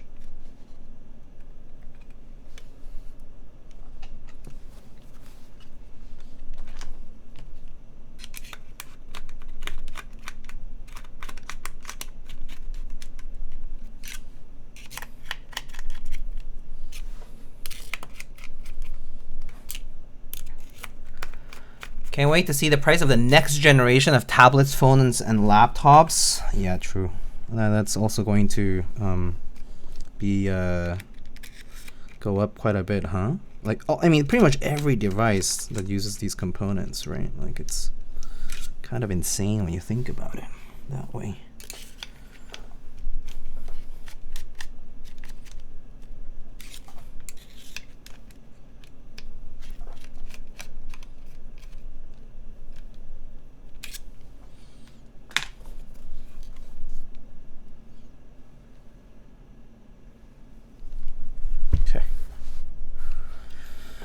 Alrighty.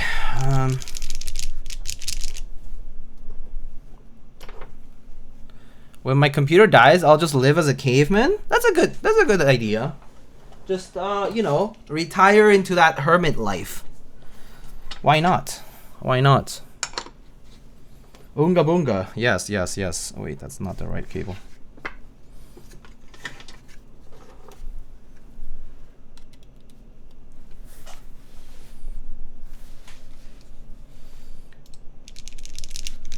Okay, cable's good. All right, what keycaps should we put on this, my friends? Wow, this took me a while, huh? I did have to redo the stabs too, so. Blue alert? I could do blue alert. Do you guys want to see blue alert on this?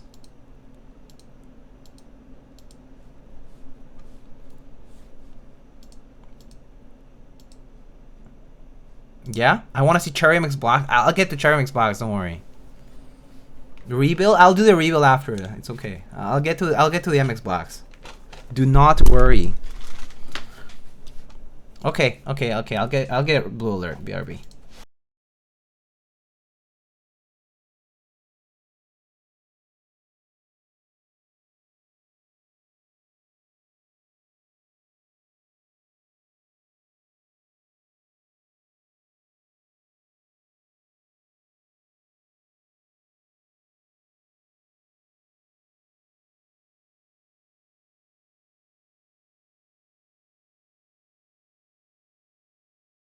Okay, blue alert time. So I'll unplug it for now. Do we want alert like the accent row, the stripes, or do we not want stripes?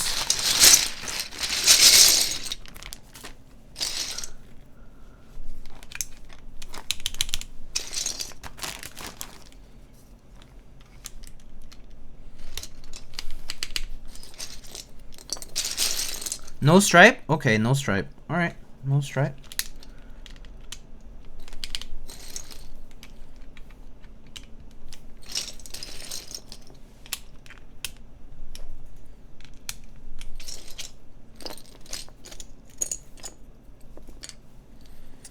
No stripe.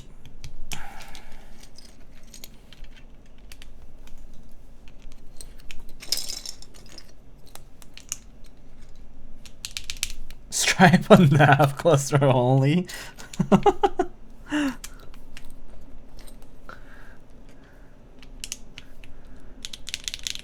Are you going to get silver blue good number 2 also? Oh, I do have one. Yeah, I got it when it came out. Yeah, the silver blue waves one. That was already like a few years ago. It's like 2022, I'm gonna say. Oh, Salty losing that raffle? Oh, really? Damn, I'm sorry. 2022? Okay. I thought I was right, but oh wait, I think that's the wrong row.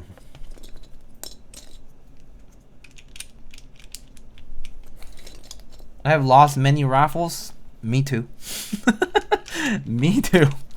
A lot of them too. Yep. Oh, because it's win key, we can actually use the win keys on this. That's kind of lit.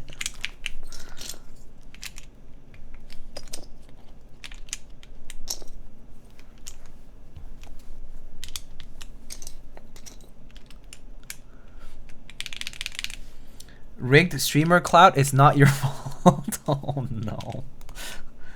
Hey, I'm pretty sure I just entered the same way everybody else did with Koi system, and I don't ever recall Koi being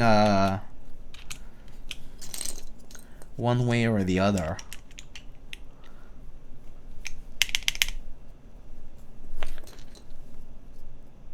Rigged Koi streamer clout.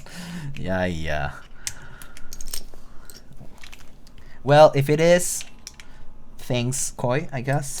I never really said anything.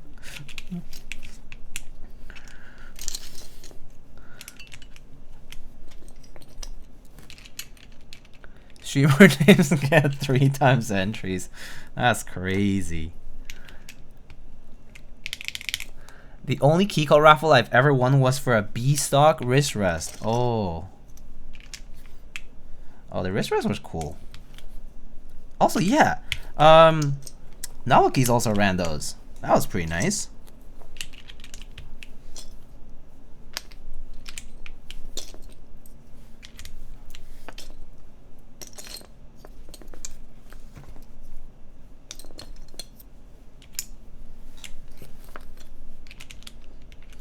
I won a keyboard raffle once.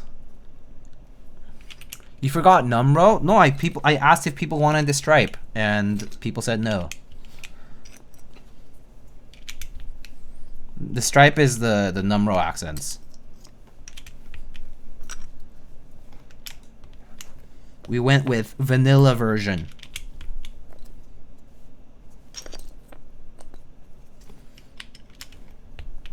And by people, he means me? I thought there were a couple more people who said that.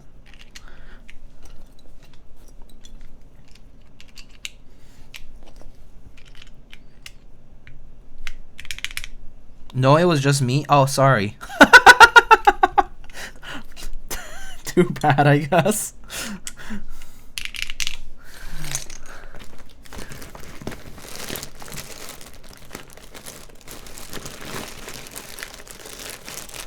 Do you want me to put the stripe accent in? I apologize.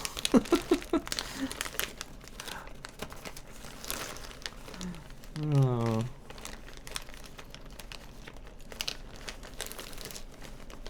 No stripes? Yeah, see, no stripes. No stripe. Yeah, okay. Okay, no stripe. I'll put some artisans though, because artisans are nice.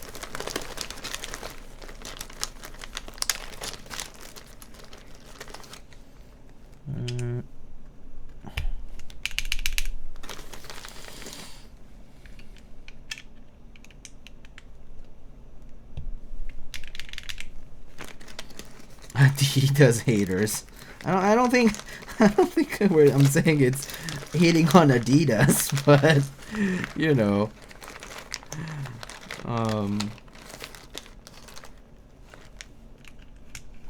Oop.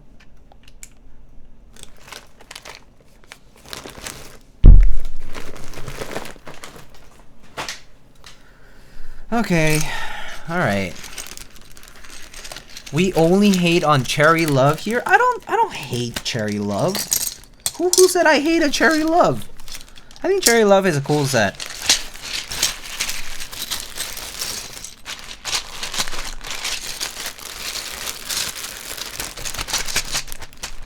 I hate Cherry the designer. Is this the new bandwagon? People hating on Mike for no good reason. Set is cool, designer, eh? Oh damn. Oh, my camera. Oh, it's back. Okay. Mike called Jollibee mid, so now I hate him. Oh, that's kind of valid. As in, you can't hate on Jollibee, brother. Why are you hating on Jollibees? It's very mid? Okay. You guys are you guys comparing? The thing is, Jollibees is its own thing in the sense that like it tastes so different from the rest, but it's pretty good. As a Filipino man, I have to. Oh, I mean, there's that too, yeah. For the people who for the Filipinos in the chat, for the Pinoy, but I don't think it's mid. I think it's pretty good. Well, anyway, I've only had it like twice, so I can't really say. I don't have like as strong of a voice for it, but I enjoyed it when I had it.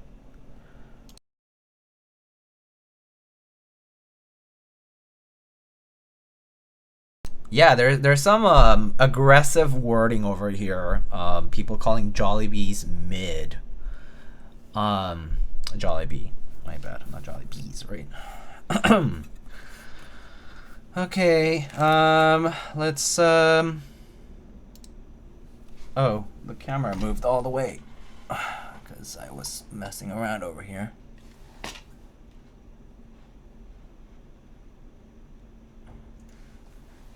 All right. How's that? Popeye's good. Popeye's pretty good. Popeye's solid. I personally, okay. I've had this argument, well, not argument, but discussion, civilized discussion with friends and others a few times about Popeyes. For Popeyes, would you guys rather get the sandwich or the chicken? And I had a friend who would always be like, sandwich. And I was like, you're crazy. You go to Popeyes for the fucking chicken sandwich? No way. No. And he's like, oh, it's because I won't be that full and blah, blah, blah, blah, blah. I'm like, what?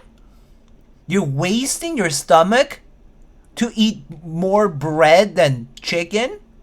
Ain't no way, bro. I was like, you're missing out on the chicken then.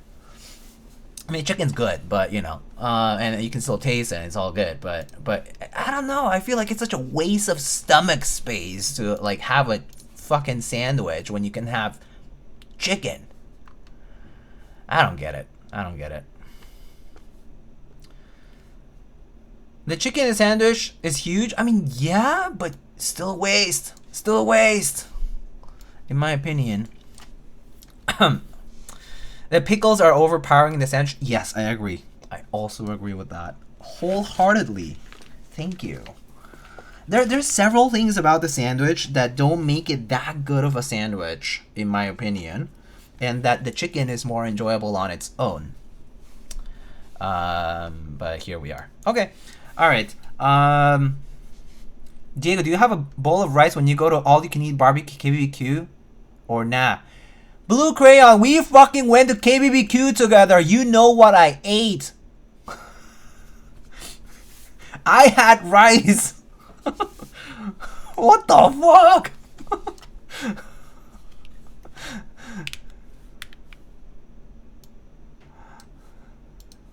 Brother.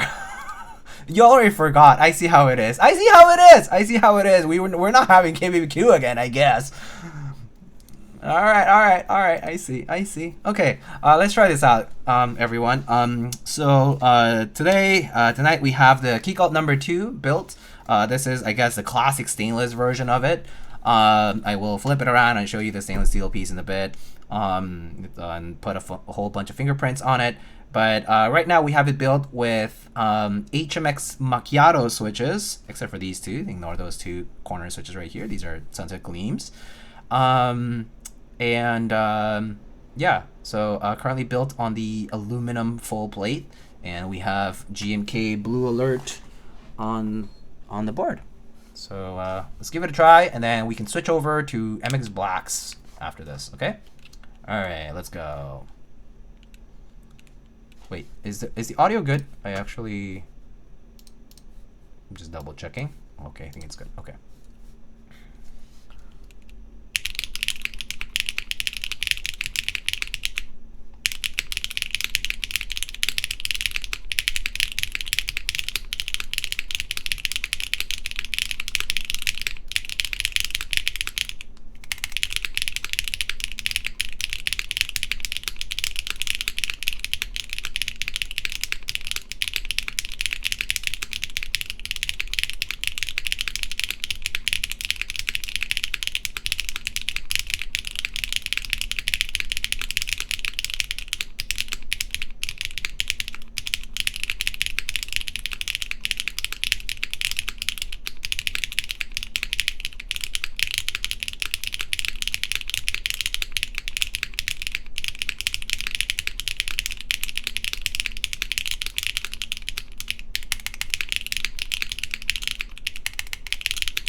Does this keyword have a weight? Yeah, the bottom piece itself is the weight. It's right now it's a stainless steel piece, which is pretty big and very heavy. Yeah. All right, I'm gonna go through the mods.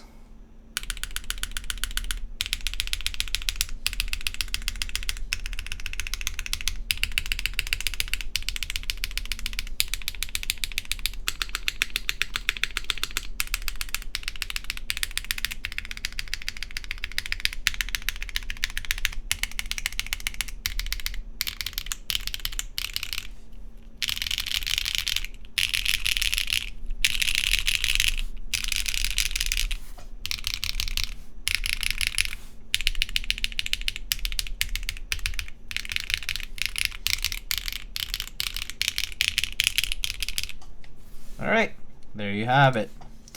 And so that was the HMX Macchiatos in this. So there's a decent amount of give in this aluminum plate with leaf springs. Oh, this one is shuffling a lot because the stem is kind of loose. Don't worry too much about it, it's just the artisan. But yeah, so that's the sound of HMX Macchiatos in this number 2. Okay, so I guess I can show you the board, and then we can switch switches, and we can go from there. Oh, I'll wait for things to, I think the ads are about to play in like 10 seconds, so maybe we'll just chill for a bit. Maybe in the meantime, I'm gonna go ahead and cut a piece of tape for my artisan here, and we can wait for that minute, and then we can swap things and talk about it, and I'll show you the board and whatnot. Okay.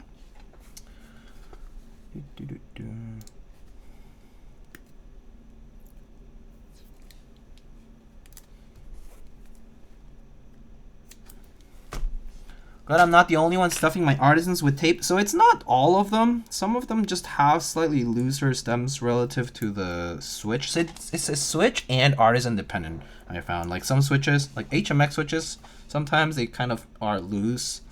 I found some like Durox and JWKs also be kind of loose.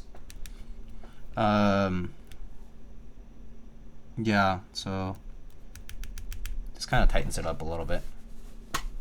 Why not saran wrap to avoid the adhesive? But because the adhesive doesn't do harm. That's why. Saran wrap works too though. But saran wrap is a kind of, for me, I find it more annoying to use. So.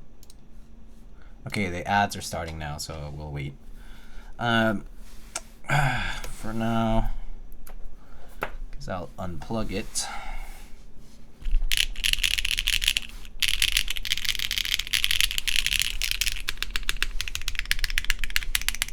I mean, honestly, HMX switches sound fine in this board. I think personally, I'm not sure if do HMX sound best with alu. I feel like plastic plates maybe work better. But I might actually try like a like a different different plate as well. What's the silver box with the knob? This one is my amplifier. This is a Sheet Lure 2 amp, and this is a Sheet Bifrost DAC. Yeah, it's audio equipment. So normally I plug in my headphones here, but otherwise the knob controls volume for my speakers. Yeah. Oh, I'm not sure if Big Bezel Boy heard that, but yeah, the knob is for volume for my speakers or my headphones if I plug them in. Yeah. It's an amp. Diego, another food date promise, ooh.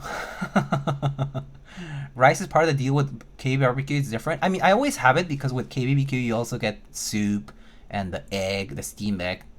You know, 계란찜, so good. And like all the banchan. So I like having rice to go with the rest of the food at KBBQ.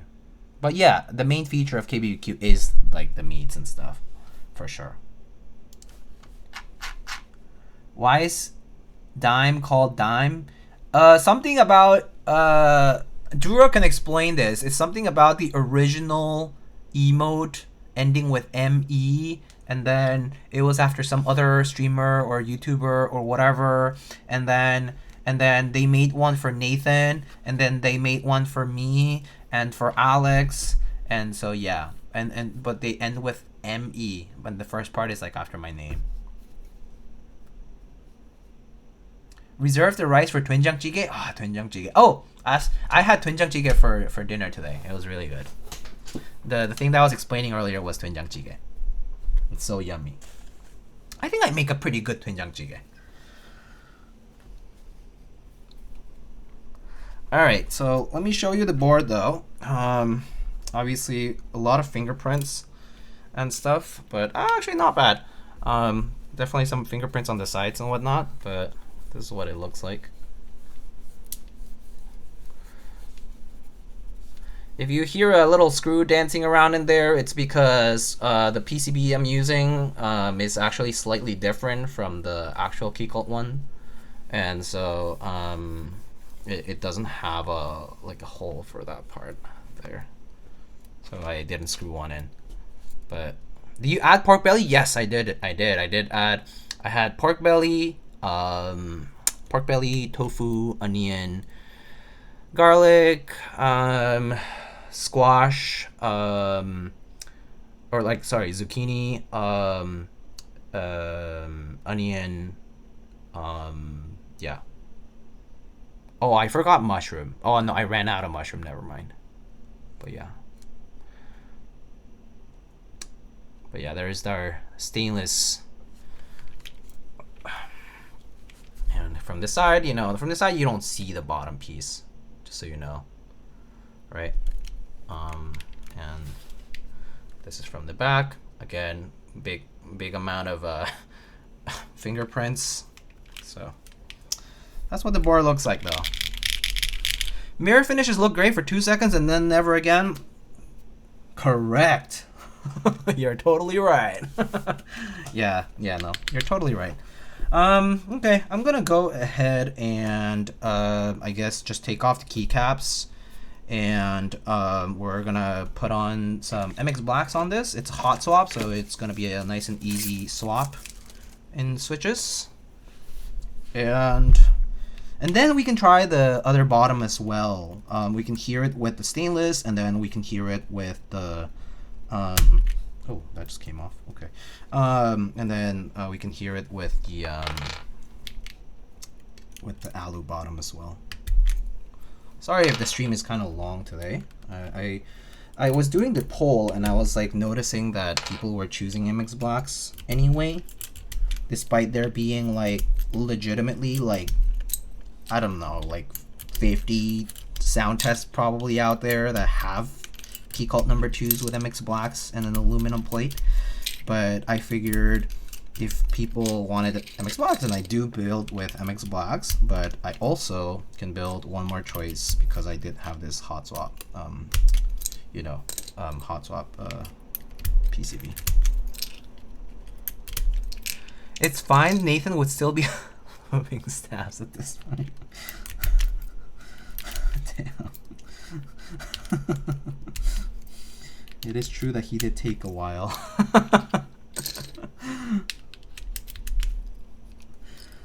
That's funny.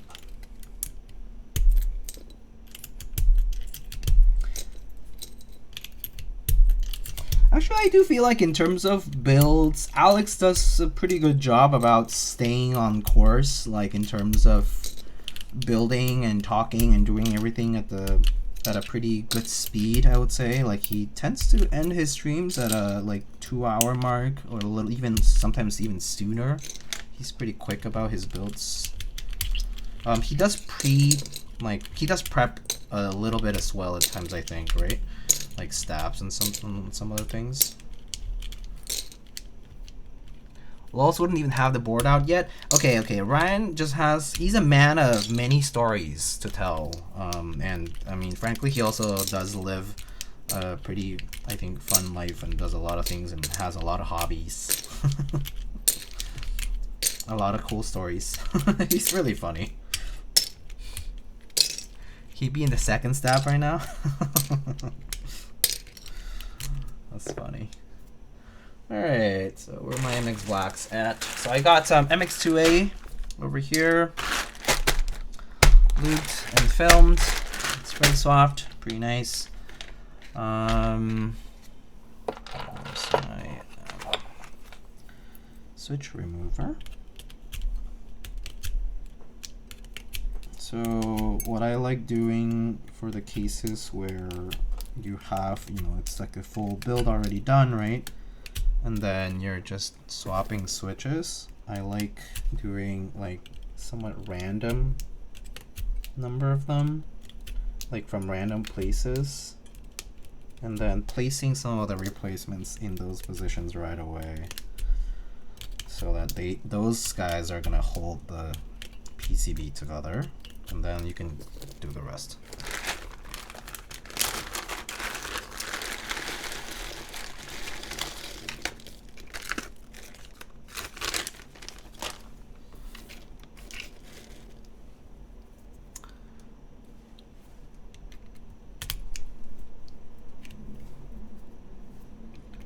These are 5-pin, so they'll use some of that friction to hold the the PCB nicely.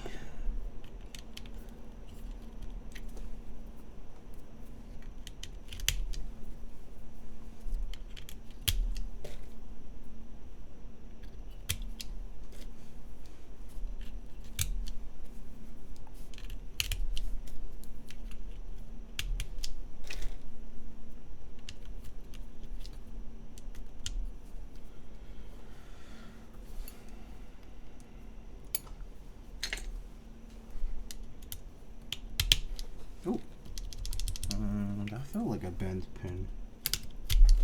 Oh no, it was fine. Just my imagination.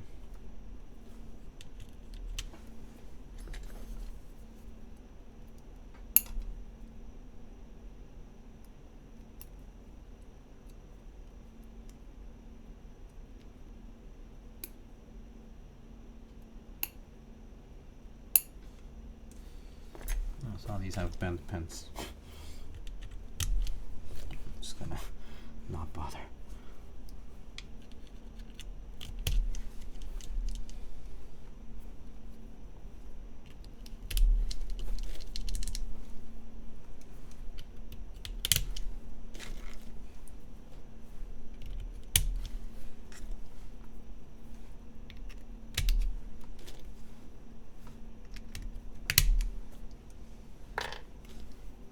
Okay, now we can go ahead and replace the rest.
Sorry, it got kind of quiet, huh?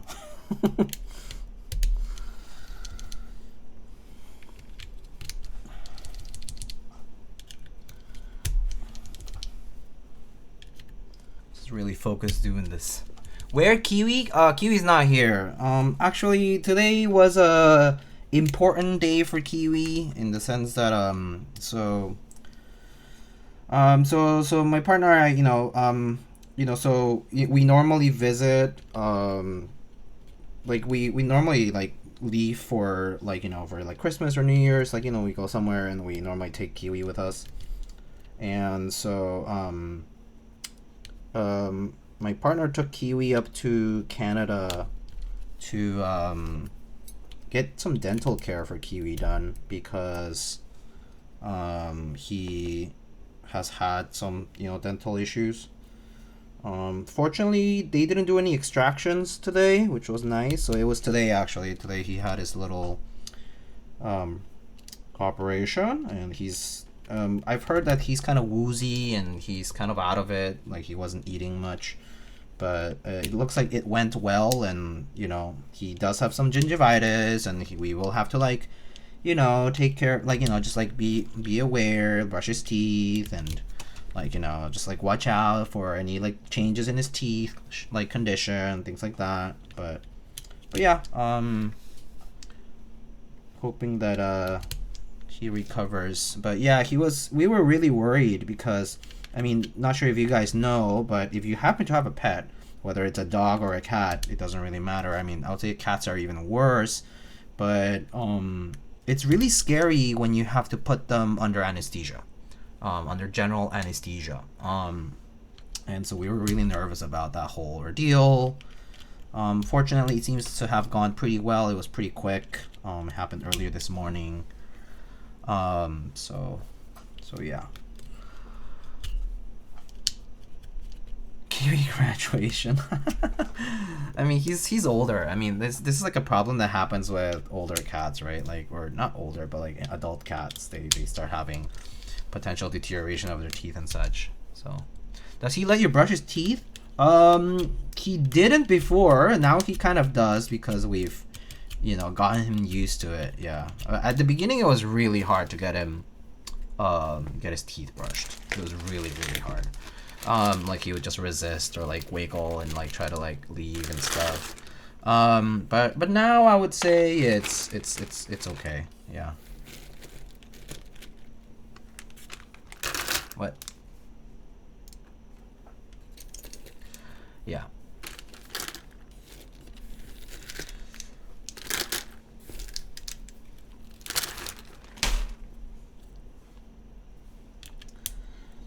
So yeah, we're just taking care of him, but that does mean that he is away right now. I mean, I will go and see them once I'm on break, like I have vacation. But yeah,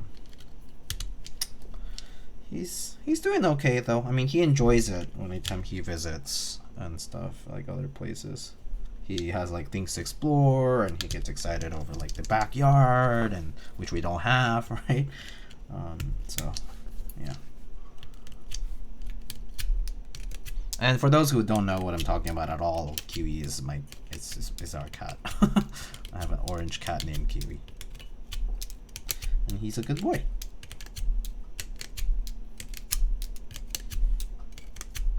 Oh, my bad. The build is now MX Black, so I'll fix the build command shortly. No more HMX Macchiatos. We just did that earlier.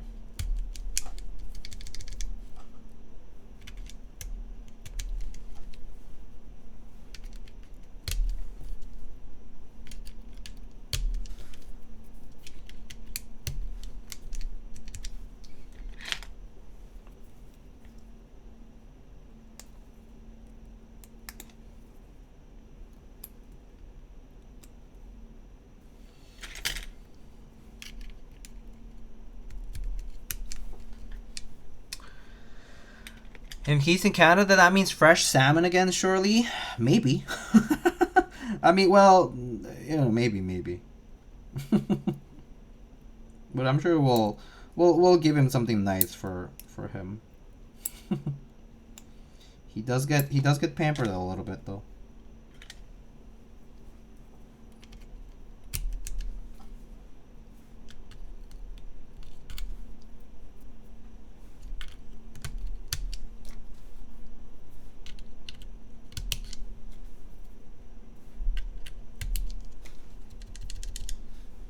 How's the board sounding for you? Pretty good. I mean, the number 2 design has always been a pretty nice sounding board. I feel like there's so much material, like there's like 3 pieces and these materials interface nicely that like there's not much like space inside of the case either. It's a pretty nice sounding board overall. It's like a nicely tuned, nice sounding board, I would say.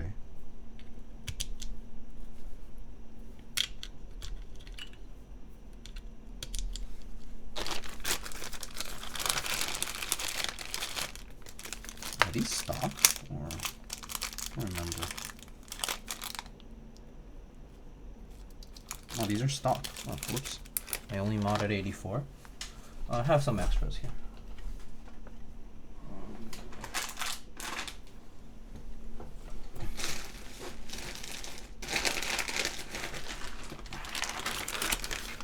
Has a Keycult 160 been fulfilled? It's currently in fulfillment. People are receiving it right now. There's a bunch of people who have posted about receiving their boards in the past week or two. Yeah. I got mine on Monday. Oh, nice. What configuration do you end up getting? Do you build it yet? Do you like it?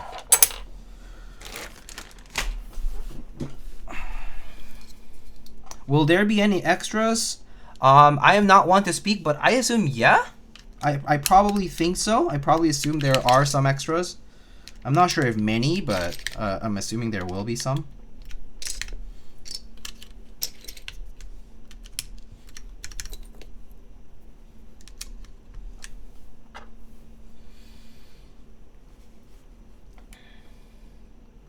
Speaking of cats, my cat peed on my childhood Christmas tree on the Christmas tree base cover specifically, even after washing it. Oh no. I'm boring. Eat white and brass with MX Browns on. I mean, that sounds like a great combo. You say I sound boring, but I think that sounds like a pretty exquisite combo, if I do say so myself. Especially half blade and MX Browns. That probably slaps. A bit stiffer than I expected, but good sound. Yes, so Keycult's gasket mount does compress a little bit, and so it's like a nice and tight fit, so to speak. And it does, for some people, it does end up feeling more like stiffer than they expect, especially the number 1. The number 1, I think, is in the stiff side of gasket mount. Yeah. The number 2 is a bit more forgiving in terms of how it feels, I would say. But in general, I think as gasket mount has become more ubiquitous in the scene, the trends have changed as well, and there's a lot of like softer feeling gasket mounts out there. And I think now that people are kind of more used to those existing and being around, Keycult's gasket mount, when you kind of come back to them, they can feel pretty stiff. Yeah.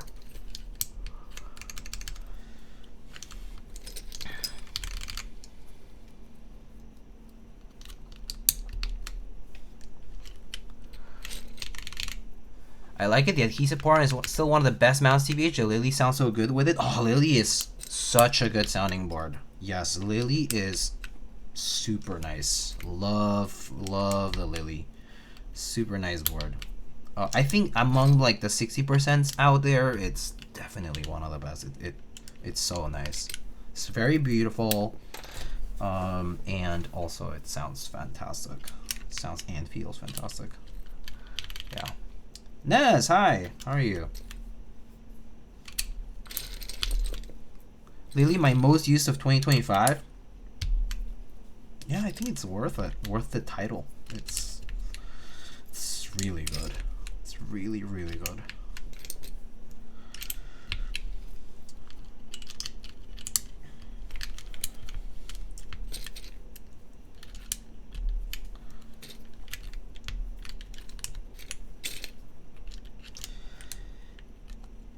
You know, something I kind of do like about the hobby, like I'm thinking about this now, and like I think of like, oh, you know, like Gawk designed the board, and Gawk is in like New Zealand and whatnot. But I think one nice thing about the board, about the scene in general, is how like you can have designers from anywhere, and because you know we are, like, it's a pretty international hobby in that regard. So it's pretty cool to see that you can have really talented people from everywhere. I mean, obviously it's like, you know, I think we kind of take it for granted because that's always been the case, but like when you put it in perspective, it's pretty neat. It's pretty neat. I mean, obviously representation does vary, like percentage wise, but still, I think it's neat. I need keyboard wrap to see what I've used the most. That's fair. What do you think you've used the most? What do you feel like you've used the most?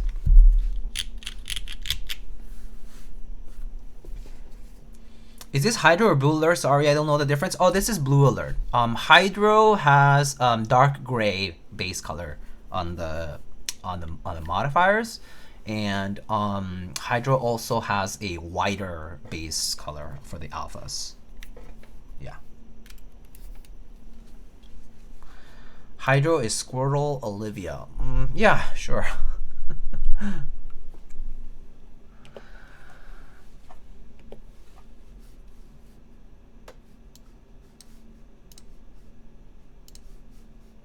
Okay. All right. We got our MX Blacks back on the deck here. Now let's try MX Blacks on aluminum, a classic combo that enthusiasts will often advocate for, particularly I would say folks who have been in the scene for a bit, kind of, you know the MX Blacks and aluminum thing ad nauseum. Some people say that that's all they build with, but here we are, back to the very classic, MX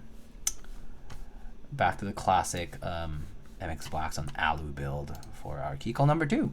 So let's give it a try. Thanks, Mason. You keep building the same shit. When you gonna do something different? Yeah, seriously. SMH. All right, MX Blacks on alu with GMK Blue Alert on a Keycult number 2.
It's giving keyboard. It sure is a keyboard of all time. That's for sure.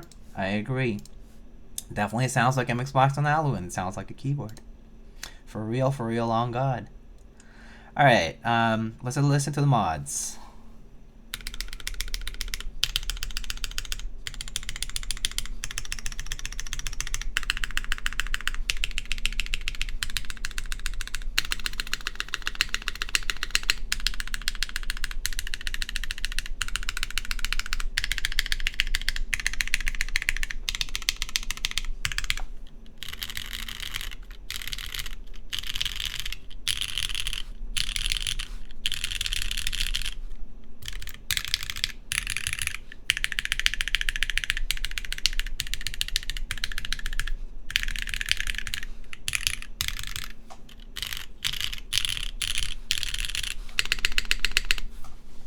There we have it.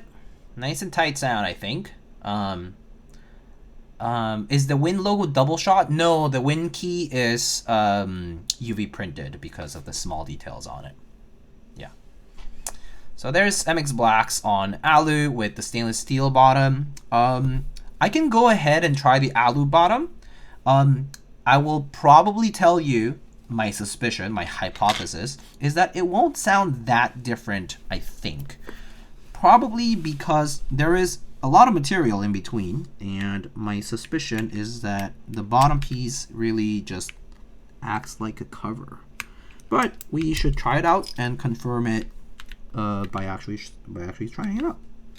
So let's try the other bottom and go from there. I forget where the, yeah, there's the next one. I forget where the where every position for the screw holes is. Okay, so there's one here, there is one here, there is one right here, and one right here.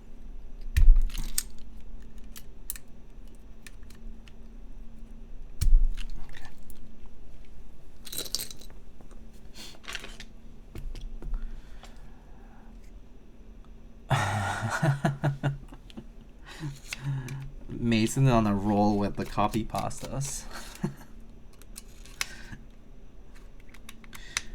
When I see Mason do the copy pasta, sometimes I imagine him with like a, you know, maybe like those like all 1U pads, and it's just like full of memes and copy pastas ready to go.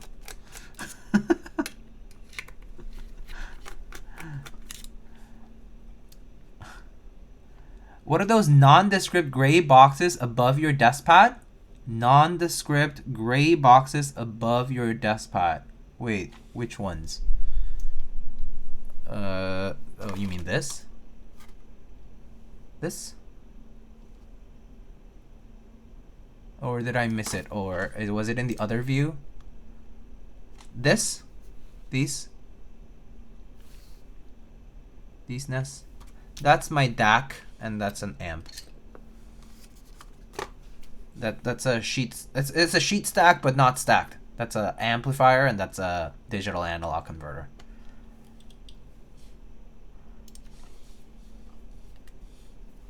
Yeah. I shall play the music again while I do this quick swap.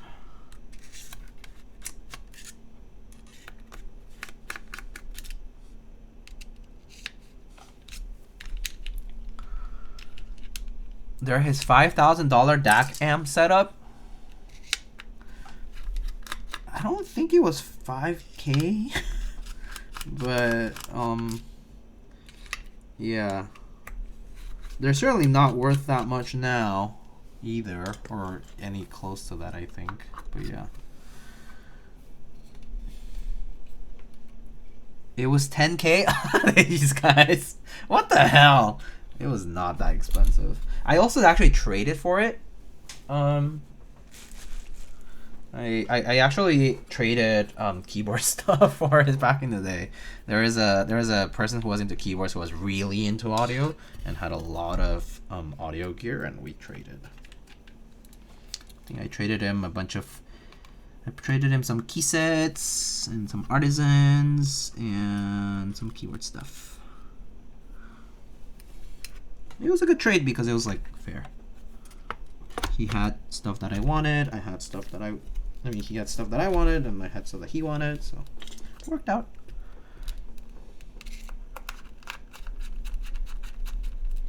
You need Gumby and Mjolnir?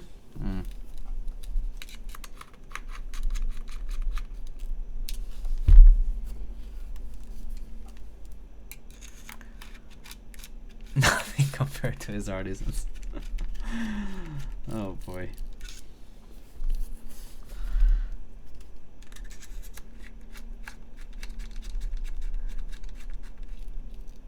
It's a sheet, Lure 2 and a Bifrost. That's what I have. Lure 2 and a Bifrost.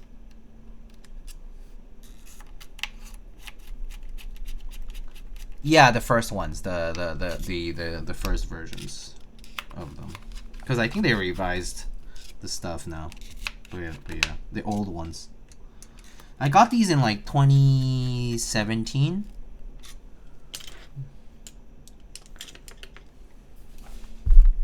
What is sheet?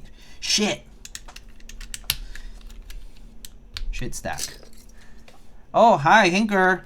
How are you? Oh, Hinker, I sent out your package. I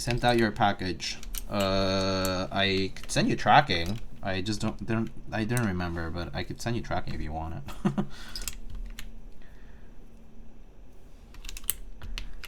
Can't believe Diego rigged the raffle. Okay, rigged against you just because you say that. Clip it and ship it.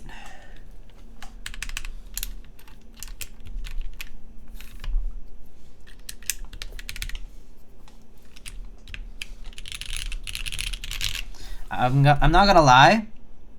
There's no difference really. Like I don't really feel like there's a difference with this. But like, you know, you guys can hear it for yourself. I think it's the same though. There's so much material in between for the mid that I don't really think it makes a difference. Stainless steel or alu.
A little bit more resonance on the spacebar actually. Slightly more resonance actually in the board.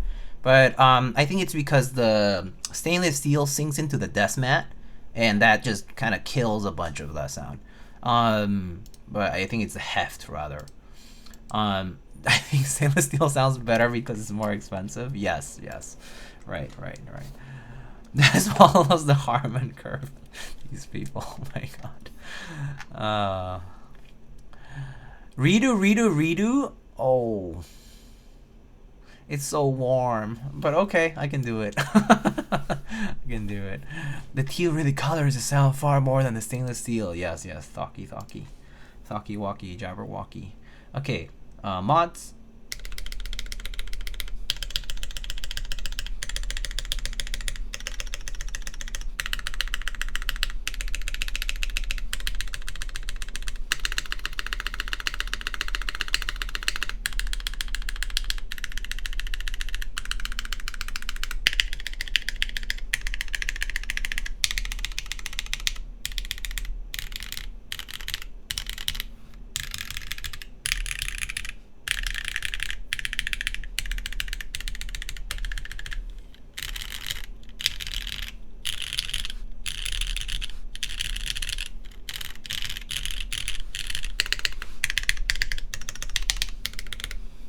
Pretty nice and clean sound. So whether you get alu or stainless steel, to be very honest with you guys, don't worry too much about it altering the sound. I think it's gonna sound nice, and it's gonna sound pretty similar to one another. That said, it's a preference on what weight you want on the desk. It's pretty heavy. Number 2 is one of those designs that obviously has no handles, so to speak, no easy way to grab the board, and so yeah. But that's how the teal looks like. Sorry about the mismatched bump-ons. Obviously, there's 2 that go on the bottom piece and 2 on the top piece technically. or and so that's why they're mismatched. But yeah.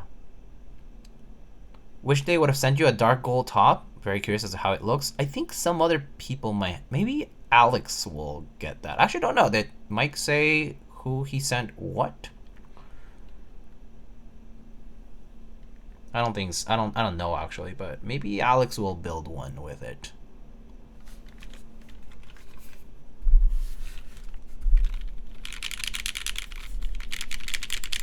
And I think either Jay or Gian or both of them, I think, are also maybe showing this at some point in their respective content stuff. Gian does his YouTube streams. Jay also streams on Twitch sometimes. But yeah, I guess odd or different times.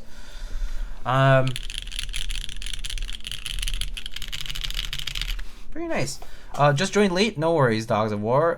This is the aluminum plate. I did earlier. We built it up. It's in the VOD, but we built it up with HMX Macchiatos, and now we switched over to MX Blacks on aluminum. And so we can take a look at what the board looks like from this view, if you would like to see.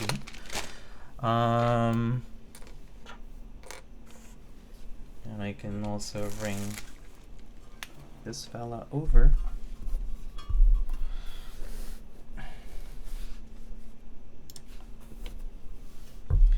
Fingerprints everywhere. But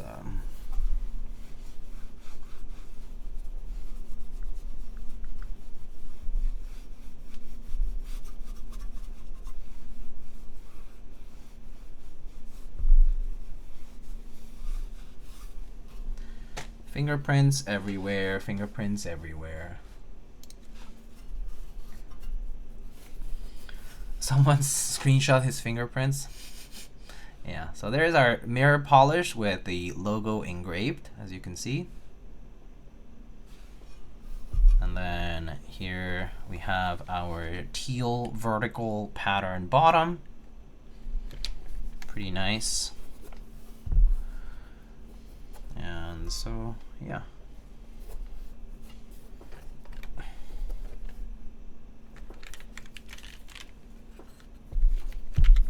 So, looks like that. Sorry if the reflection makes it look a little weird, but yeah. Maybe I can invert these. Put a bunch of fingerprints on it again. But yeah. You can sort of see. Yeah. Anyway, there it is. One last thing that I think I could do is we could test fitment of these pieces on the fitment of these pieces for the original number 2s that I have, or the one that I have from before. So we can actually just kind of put this aside, and I'll be right back, okay? And is this a NovelKeys release? Yes, this is a NovelKeys release prototype, Ness. Give me a sec.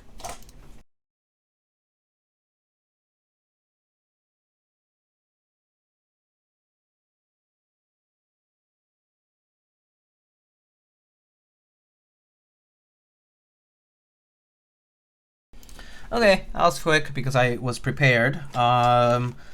So I brought in the this is the number 2 silver and blue waves that I built for myself along a decent while back. And so this one is one of the previous releases that they had, and this is my own personal one. Also MX Blacks.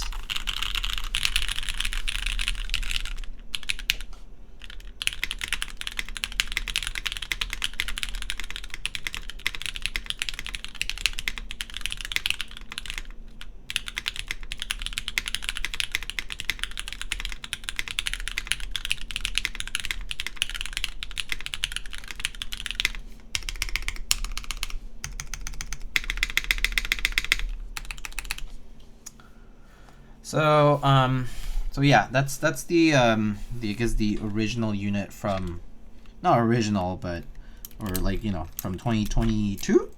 That was a raffle. And so these were released from NovelKeys back then. I mean, sorry, NovelKeys, Keycult, my bad. Oh my god, getting them confused. So Keycult did the raffle for these back then. And yeah. I'm just gonna test fit the bottom piece on this. How long you wait for this board? This one? This one was it in stock? I think these were all in stock releases. The drawings, the raffles, these were in stock releases. Love the blue plate. Same. I think it's such a nice blue.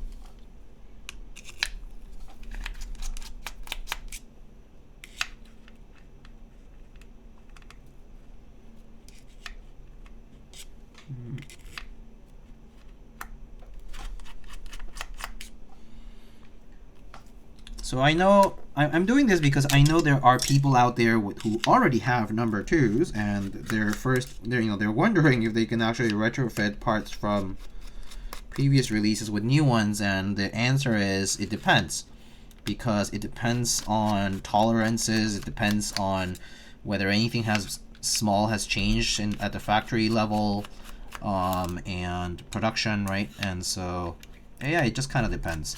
So you just have to try it and see how it goes.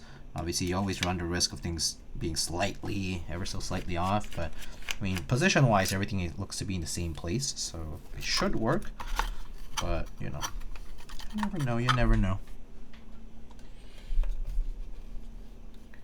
Diego, is this the first build? I already did HMX, and then I did MX blocks. So right now MX blocks in this one, the one that I just did.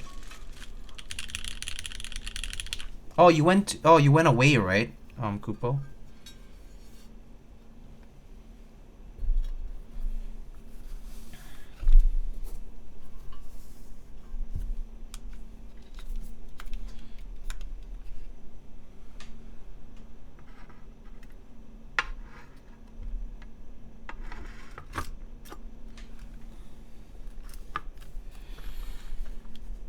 Okay, let's just make sure that the bottom is flush. So this prototype steel plate is very heavy. Okay, that fits. Let's see here. Okay, good.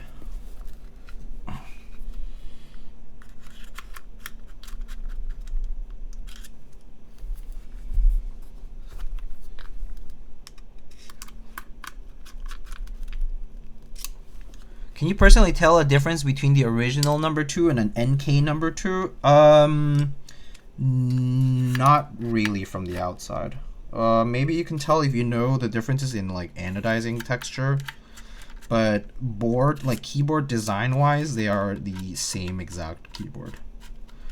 So people arguing that NovelKeys releases are effectively different from the Keycult releases are kind of coping.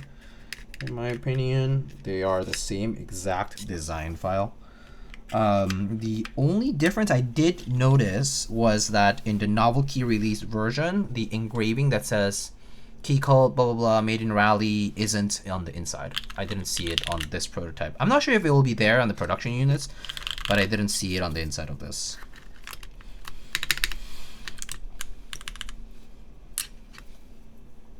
But they basically will feel and sound identical, yeah. Yeah, they will basically be exactly the same. Does Keycult still release their own units? Occasionally they'll still release, Keycult does release raw units, yes, occasionally they do. Less frequently right now, because, you know, NovelKeys has taken over a lot of the production side of things, and obviously that occupies both parties because they have to agree on things and they have to coordinate release things and whatnot. So technically You know, it does occupy them both. But yeah. They do sometimes have released the raw units as well. The in stock raw units. What goes on in the Keycult Discord? I feel like Coffee Cult and Audio Cult might be more active than the rest. But yeah.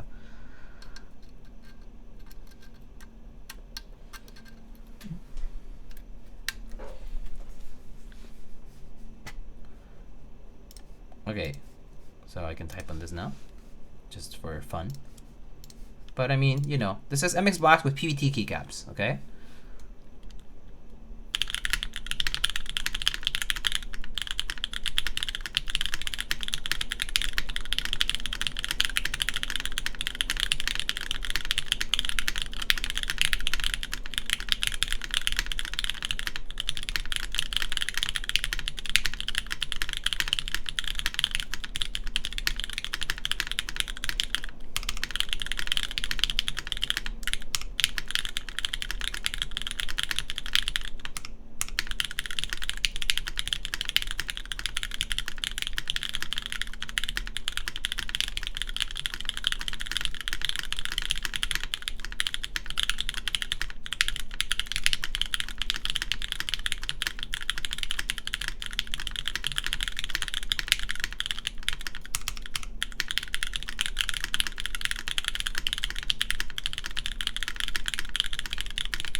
So the end keyboards are brand licensing deal essentially. Yeah, you could think of it that way. Yeah, they're producing, they're doing all the logistics on behalf of Keycult, but NovelKeys is kind of manning the whole job, right? Like they're doing everything.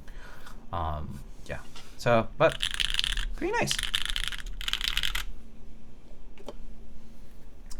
And as you can see, the fitment of the bottom piece is good. It's a good fitment, and everything looks nice and flush. So yeah, if you purchase bottom pieces from this coming release, you will be able to retrofit other number 2 boards to these new parts. So you know, sometimes you'll see some variations, especially at the corners or at the little curves. So sometimes the fillets and the curved portion, sometimes the radius will vary slightly, and so fitment is always a little iffy. But these are truly like the same design file that they've used for the Keycult number 2 releases, and so they should fit. So yeah.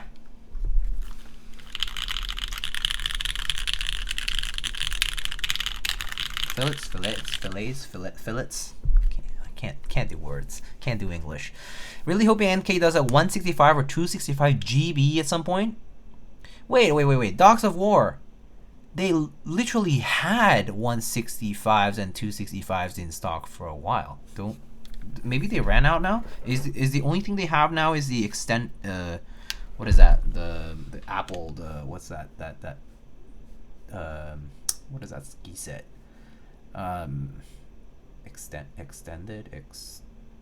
That one. Or the Key Machine collab.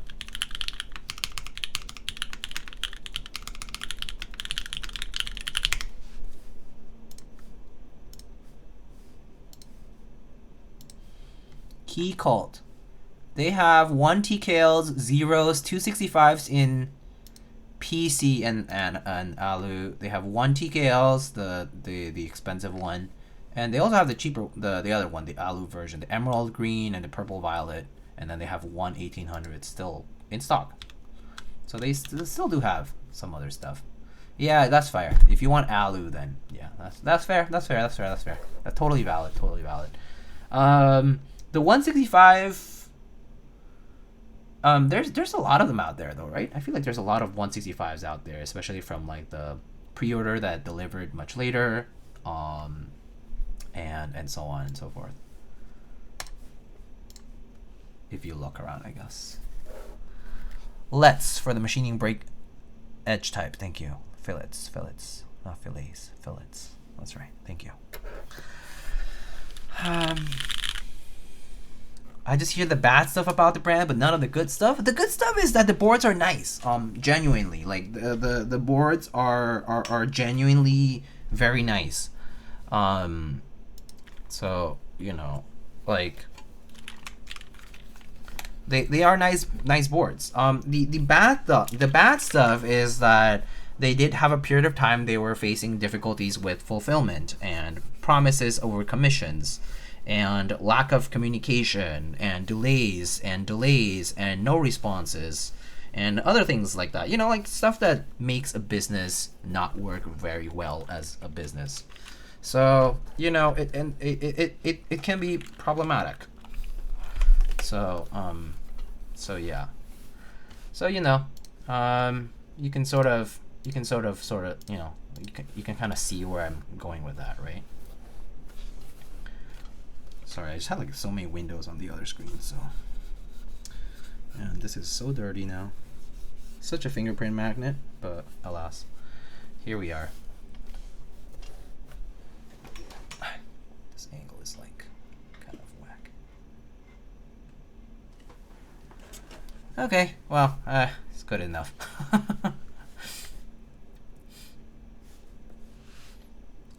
All right, there's our thumbnail for today,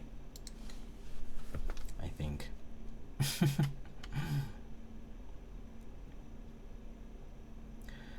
Okay.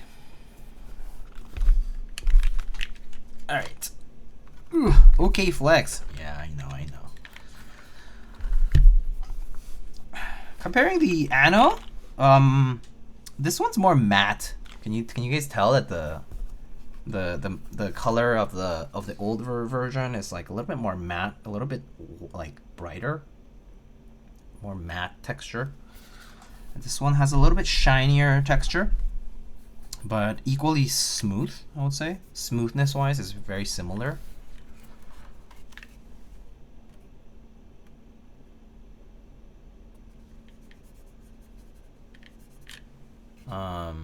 But a little shinier. I actually think I like the NK one a little more in terms of silver.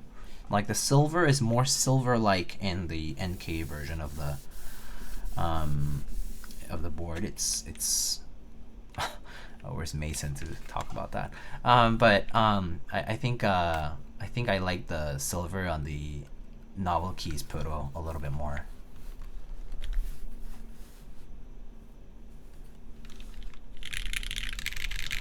MC, I'm building a keyboard while watching a Diego. My partner woke up and told me, it's 4 a.m. and you're playing with your keyboards. Wait, is it 4 a.m.? Wait, it's not 4 a.m. Is it 4 a.m. for you? No, it's not.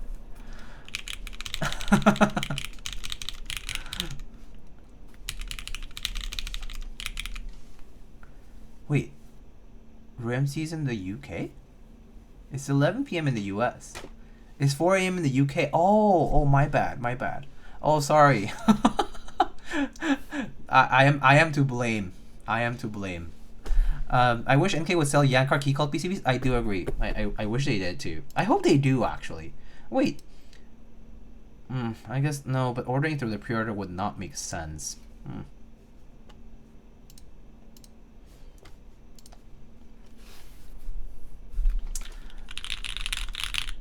Okay, well, I think I'm basically done with the build. If you guys have any like other questions, let me know. But I can walk you guys through, I suppose, like the configurator stuff.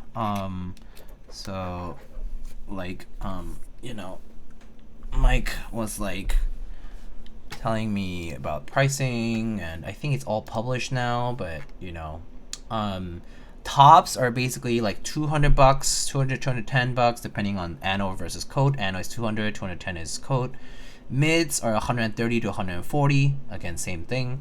Bottoms are 125 for aluminum anodized, 155 for textured. Brass with clear coat is 350. Copper clear coat is 400. Copper patina is 475. And finally, stainless steel mirror polished is $500 US for just the piece. So the range of keyboards is between around 538, the cheapest configuration for number 2s, and $950 and $38 for the most expensive, which is with the stainless steel. Hardware packs are $8. Hot swap PCBs $45. Solder PCBs $40. Plates are all $35, aluminum or polycarbonate. And then colors, they have a lot. There's, for bottoms, they have steel, brass, copper, patina copper, red, teal, black, purple, and orange. And then for tops and mids and plates, they have silver, black, white, gold, and red. So quite a lot of options. So tons of options, like literally a bajillion SKUs. So if you're thinking of potentially getting one, think through it carefully, and hope your pick is the right one for you. But there's a lot. Red is such a classic, but teal looks so nice. It's a nice color. I mean, like, I can show you again. Like, this is the teal. It's a really nice color. I can show you the texture a little bit close here too. Can I get a sneak peek of the synthesis? I can.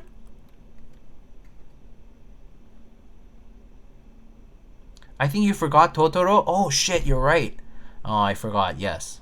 Okay, fine. I can do that.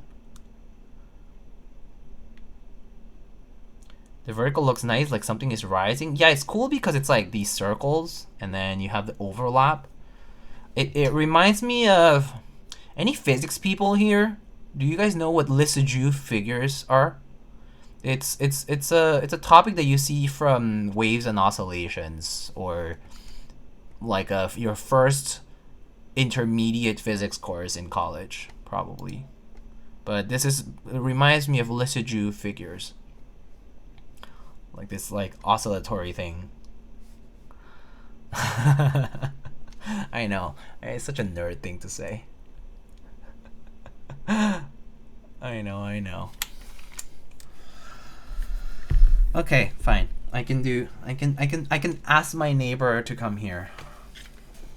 I will be right back. And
hello. I am the neighbor.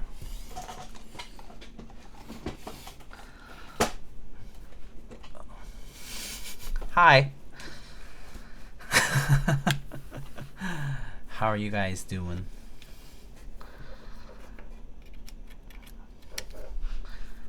I'm here to fulfill my promises. Cozy? It's warm. It's warm. Neighbor. Yes.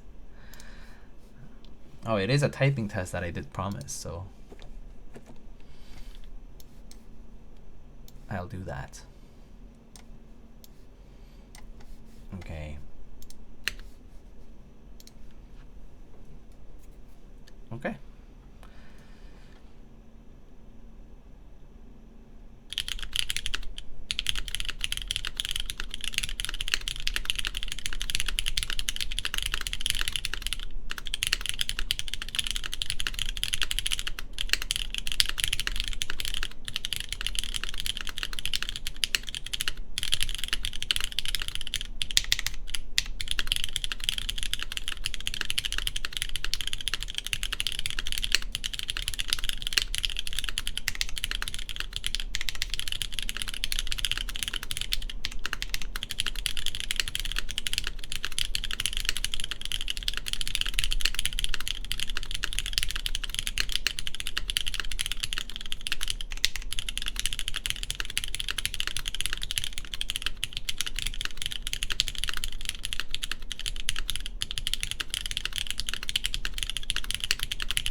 Where's Shonis? I think Shonis was the person who redeemed this. Shonis!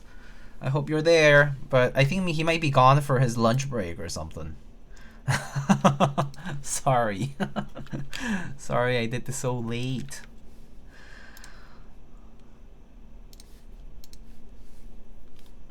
He can watch the VOD? Alright, I'm taking away his points.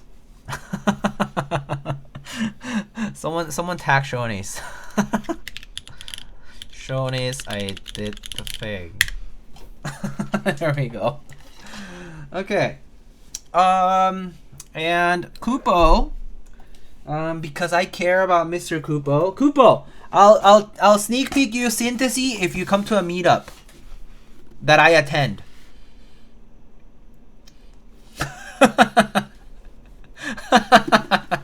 When are you gonna pull up, dude? You have no excuses.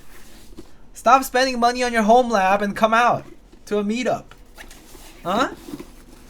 Stop spending all your money on your home lab and come out to the meetups. Stop upgrading the server rack. Stop upgrading your storage and your passive downloads. This is a hate crime.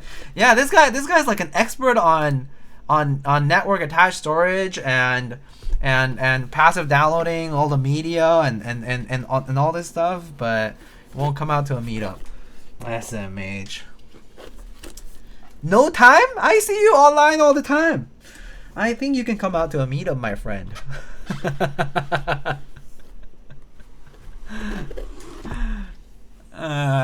I mean, by expert, I just mean, you know, he's an enthusiast. He knows basics, and more probably. But highlighting, I've been trying to figure out if I should get 1 TKL Rev 2 or 2 TKL. They're different. They both have the same mounting, but they do type a little differently. I would say the 1 is a little bit stiffer than the 2. And also just like, which design do you like more? Like, the design language matters a lot between choosing the 1 and the 2. So I would first go with what you like about the aesthetics, and then maybe consider, like, because you know the thing about like typing feel, you can change it with the plate and your switches and things like that. They are similar enough that you can change that sufficiently, but I'll go with the aesthetics first and then decide from there. Okay. So just a sneak peek, right? Okay, here it is. Ta-da! The Synthesis. Ta-da! Already built? Yeah, this is MC's original build. And then this is currently covered with plastic, but I'm gonna un-BNIB it later when I do the build. Okay, that was it.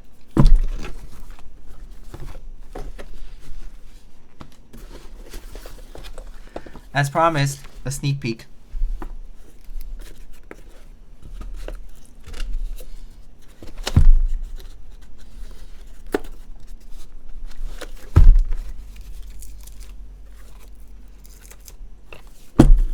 When are you building that? I'm actually waiting for some parts. I'm waiting for switches. I'm waiting for the PCB. I'm waiting for a new PCB from McLovin to arrive because so this board is plateless only, so there's no plates involved, and so if you want to do a new build, then you need a new PCB, which is the build itself, right? So I'm waiting for those parts to arrive, and that's it's being exported from what is this, Vietnam, so it's taking a while. So probably next year, I'm gonna guess it's gonna arrive like in the New Year's or so. So I'm assuming it'll be like in early January or so. Yeah, early mid-January, probably maybe mid-January, closer to that. I do have some work stuff happening at the beginning of January, so I would say first or second week. Yeah, no, probably second week of January probably. But yeah, bro, really did us like that? Hey, sneak peek is a sneak peek. At least I don't write sneak peek and say it's a sneak mountain, because people write sneak peek with PEAK all the time, and I'm like, what is this, a sneaky mountain?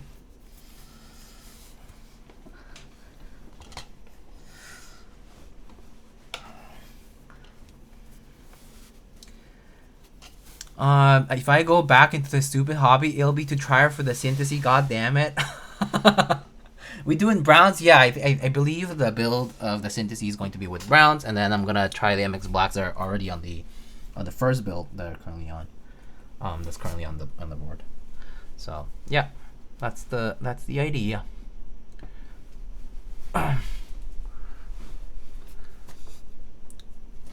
The lose epidemic has been infuriating. I mean, this is like there, and there's so many of these words that people often misspell. Or the one that bothers me the most probably is should've. People write should of, and I'm like, you mean should have? So should apostrophe VE. That's a common one, actually. The misspelled version of should have is super common. I see it everywhere. Yeah. Anyway, random things to be to be like, I'm not angry about it or anything. It's just like being picky. Yeah. Thank you, Diego. I missed it due to work again. No. Maybe just a regional lingo thing. Well, no, that one's just should've is straight up lose, should've, theirs. Those are all misspellings of words that only have one way of being spelled. Yeah, your, like all of these are just commonly misspelled words, and that's it's normal. I mean, it's just you just reinforce it from practice. You like other things, like people talk about grammar stuff all the time, right? Less and fewer is a big one. You should say less about uncountable things but fewer of countable things. So when you say you have one instead of two, you say you have fewer of that, not less. But if it's an object that you don't count, like if it's a volume, then you can say like, oh, you have less of this. But if you say less, if you say milliliters of something or ounces of something, you say you have fewer ounces of that thing, but you still do have less of that thing poured into the cup, for example. Yeah, okay. We could get into this, but it's like one of those things that when I was learning English, I like got it. I think for me, it got really ingrained in me because I would get corrected by people, by educators, like teachers who would teach me English, or friends who would be like, I'm gonna teach you, like help you learn English, and they'll be like, you say this instead of that, But you kind of learn over time. I could care less. Yeah, well, you wouldn't say I could care fewer, or I could care, you say I could care less, right? But yeah. Okay, well, that was it for tonight. If you guys have any other questions for me or for Mike, You know, let me know if you want me to relay any feedback, anything like that. For sure, let me know. I will definitely tell him about the watching out for the daughterboard piece that was, you know, the taps were not like proper, but I think that's a prototype thing. But I'll just make sure to, you know, kind of reinforce it with him so that, you know, there's no mistakes for the actual production units. But, you know, tell me if you ever find yourself, you know, wanting to relay any feedback to the vendors that I work with. Obviously pertaining to the boards that I review, it's always good, I think, because they do listen. I will say, in previous occasions, there were a few people who would like reach out to me and be like, oh, actually, like there's this thing, and like I feel like I've said it in their Discord server, or, you know, people have mentioned it, but it kind of like got swept under the rug. Like if you raise it, like it's a valid concern, right? And you raise the concern, and sometimes, you know, they just don't see it, and they forget or something like that. So for all intensive purposes, oh, I hate that. But maybe it's intense. All right, folks. For keyboard folks, I see Tyler currently building the Solaris, actually the same board that I built last time. A very nice board in my opinion. Hopefully he likes Solaris, but we can go raid Tyler. Tyler Keyboard Live for all intents and pusses. All right, folks. Well, thank you so much for stopping by, for sticking around for the whole 3 hours if you did.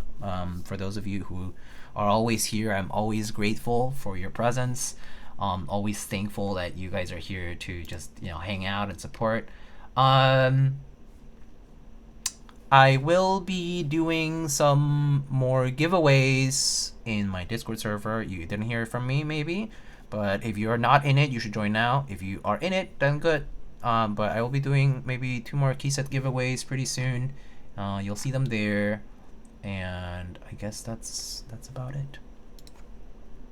I'll do more giveaways in between here and there, but yeah. I'll catch you guys later. It's late here, so I'm gonna go. All right, peace. Take care. If it's a while until you build it, the Mary C, yes, it'll be probably January. Yeah, probably January. Bye. Have fun.